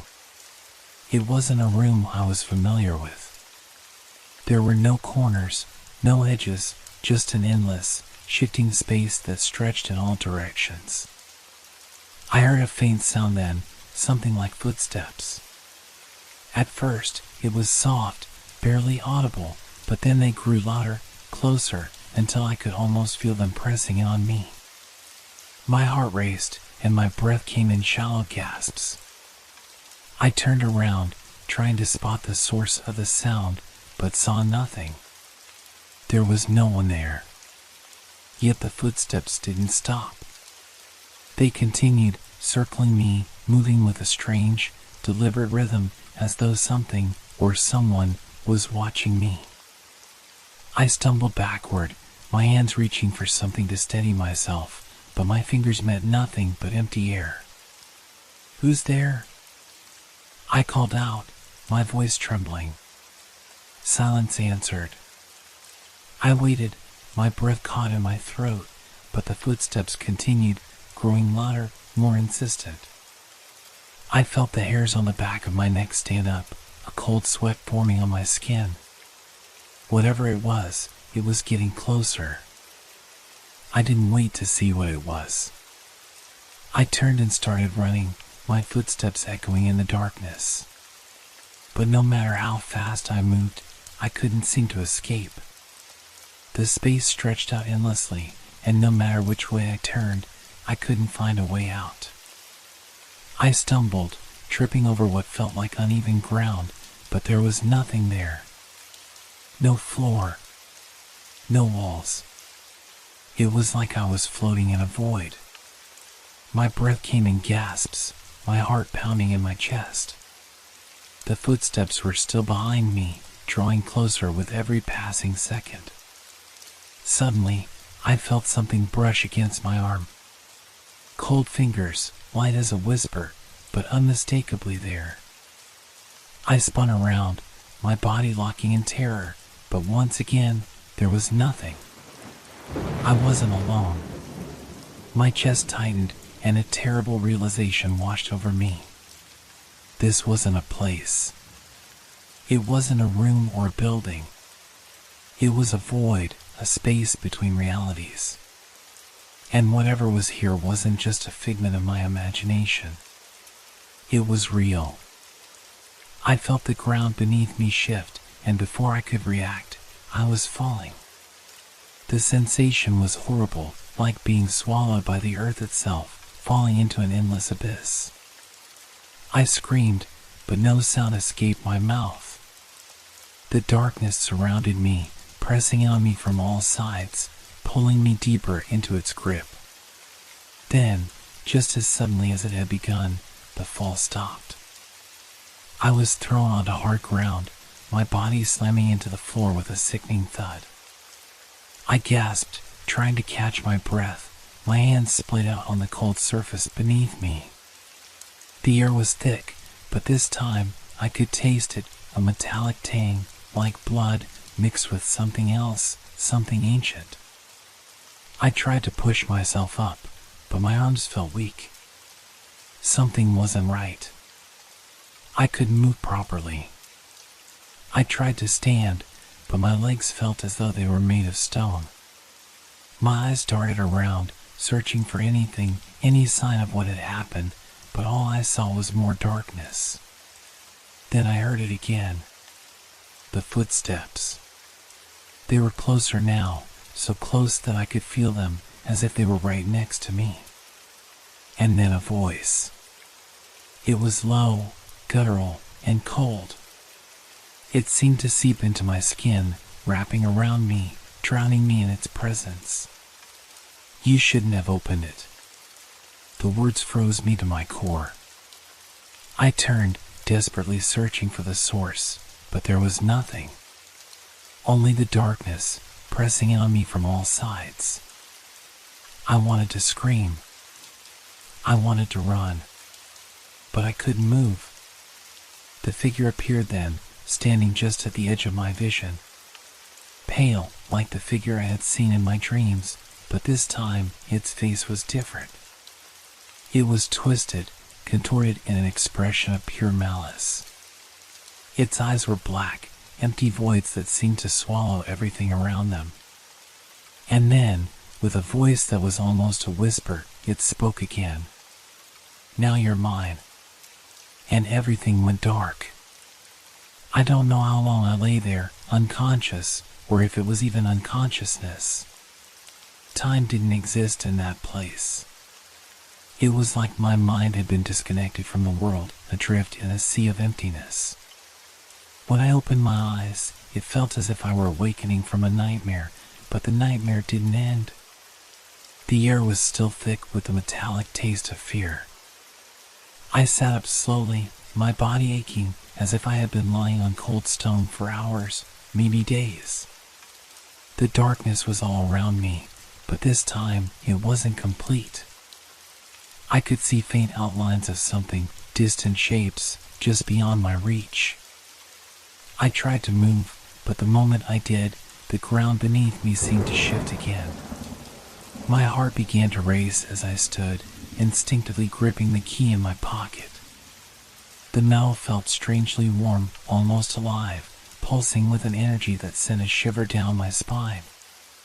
The footsteps were gone, but the air still felt wrong. There was a weight to it, an oppressive force that pressed against my chest, making it hard to breathe.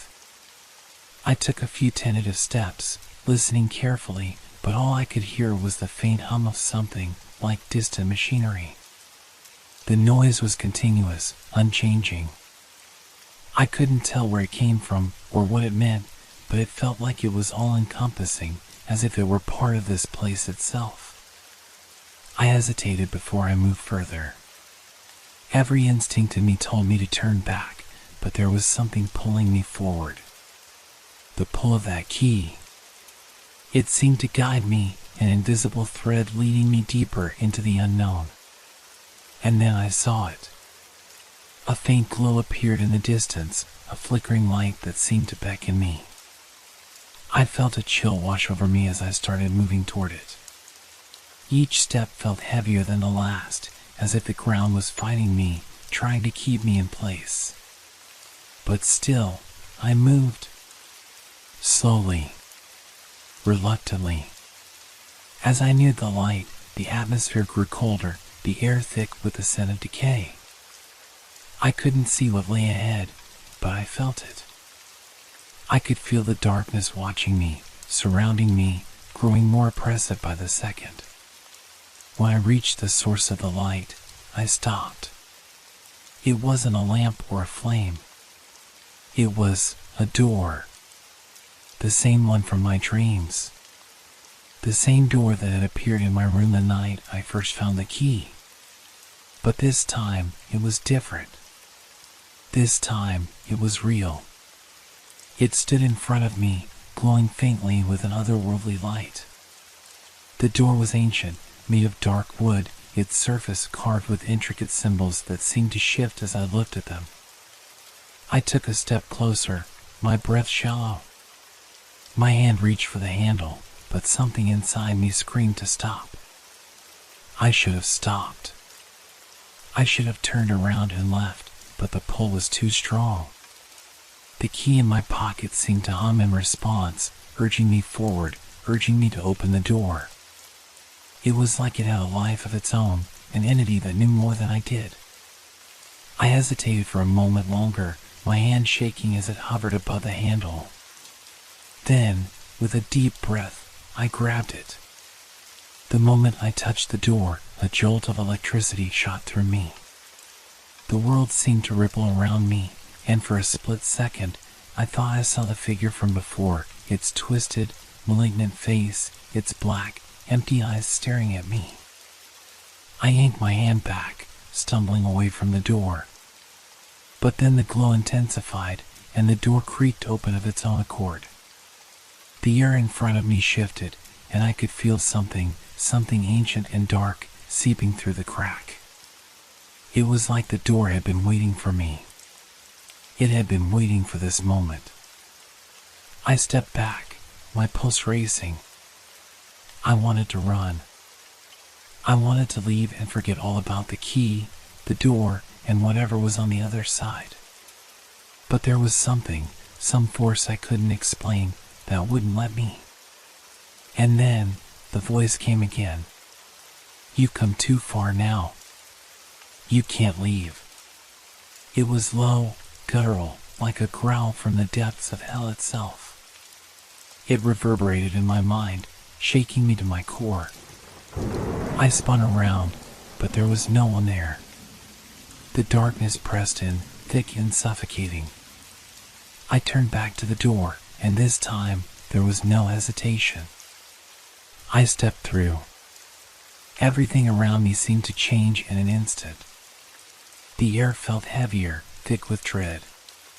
The ground beneath my feet was no longer solid. It was soft, like mud, and the walls around me were made of shifting shadows. I couldn't see clearly, but I could feel them, watching me, waiting for me to make a mistake.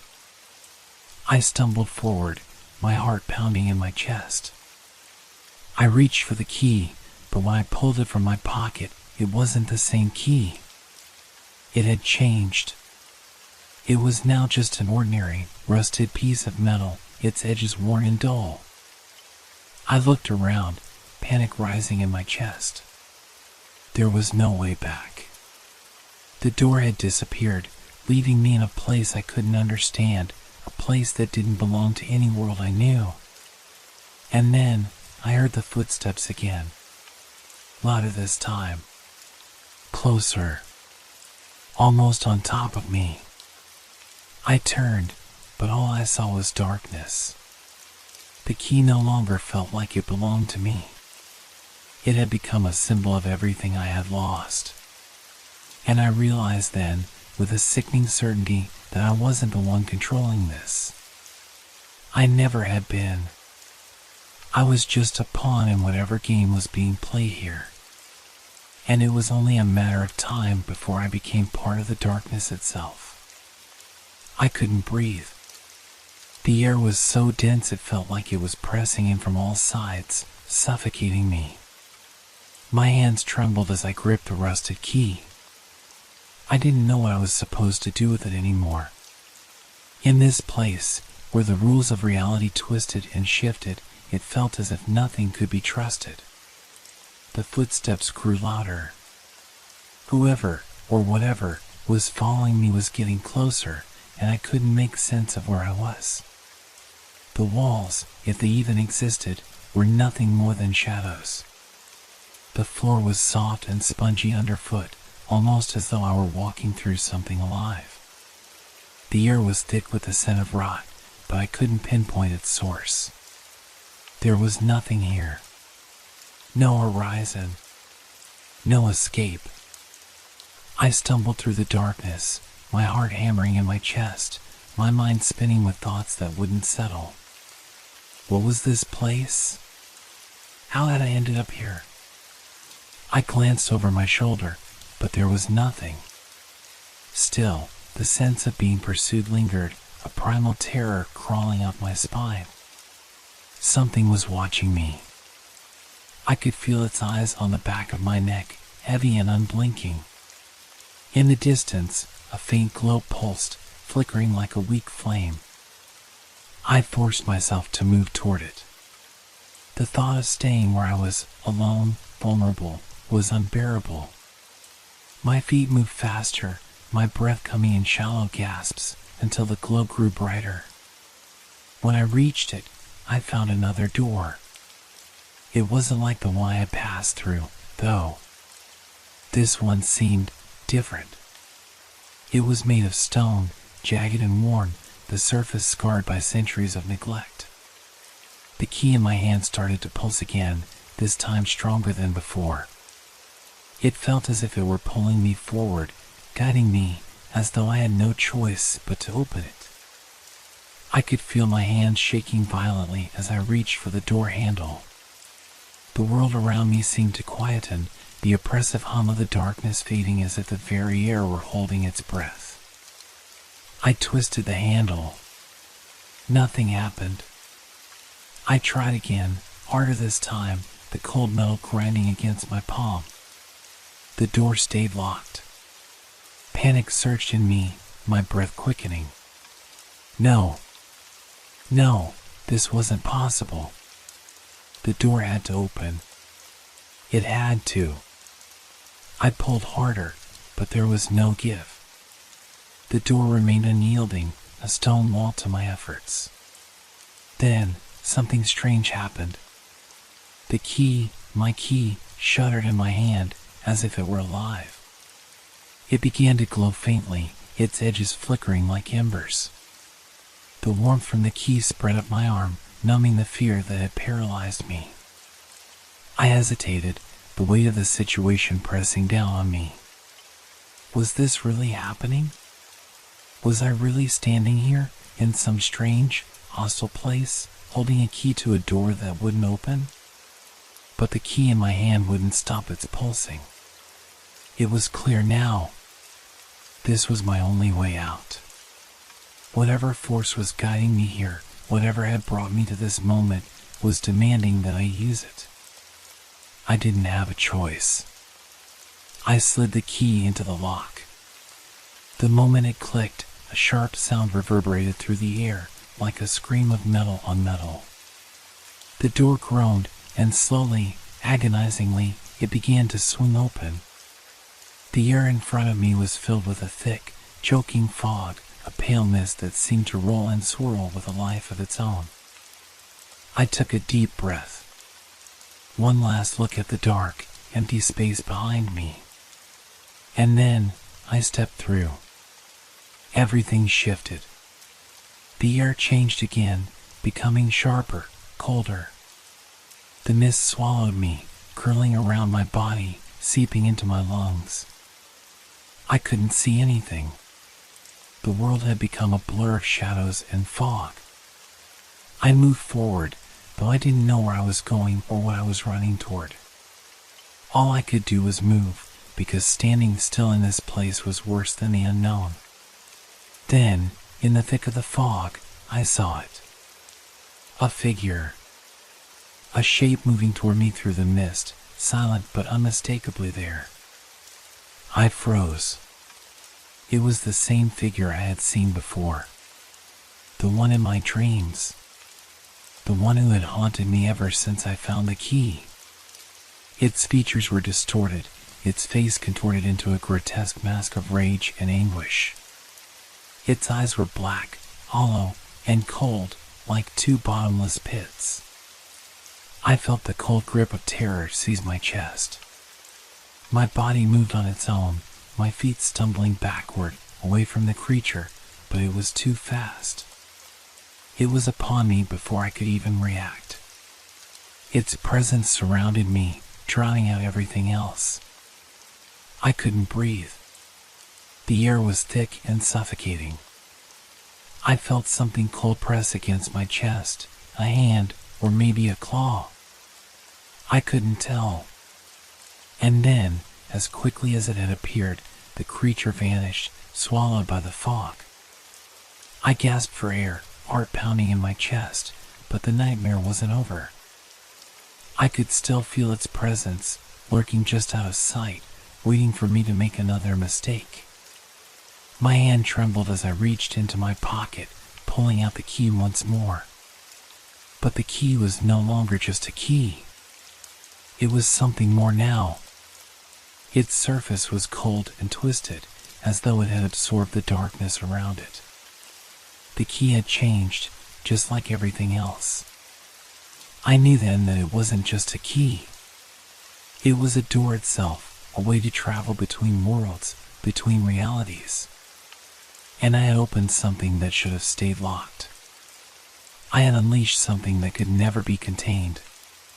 And now, there was no going back. I had unlocked the door, and it would never close again.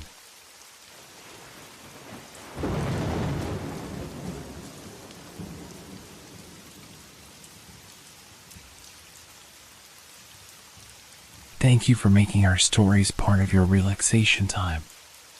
We hope they brought you a sense of peace and transported you to a world of fantasy and mystery. If you enjoyed the stories, feel free to leave us a review. Your feedback inspires us and helps us make the content even better. Now, unwind to the calming sounds of rain and thunderstorms, which will continue to set a tranquil mood. Let these sounds carry you gently into the realm of dreams. Don't forget to like our page if you haven't yet. Wishing you a restful night's sleep. Relax, rest well, and good night.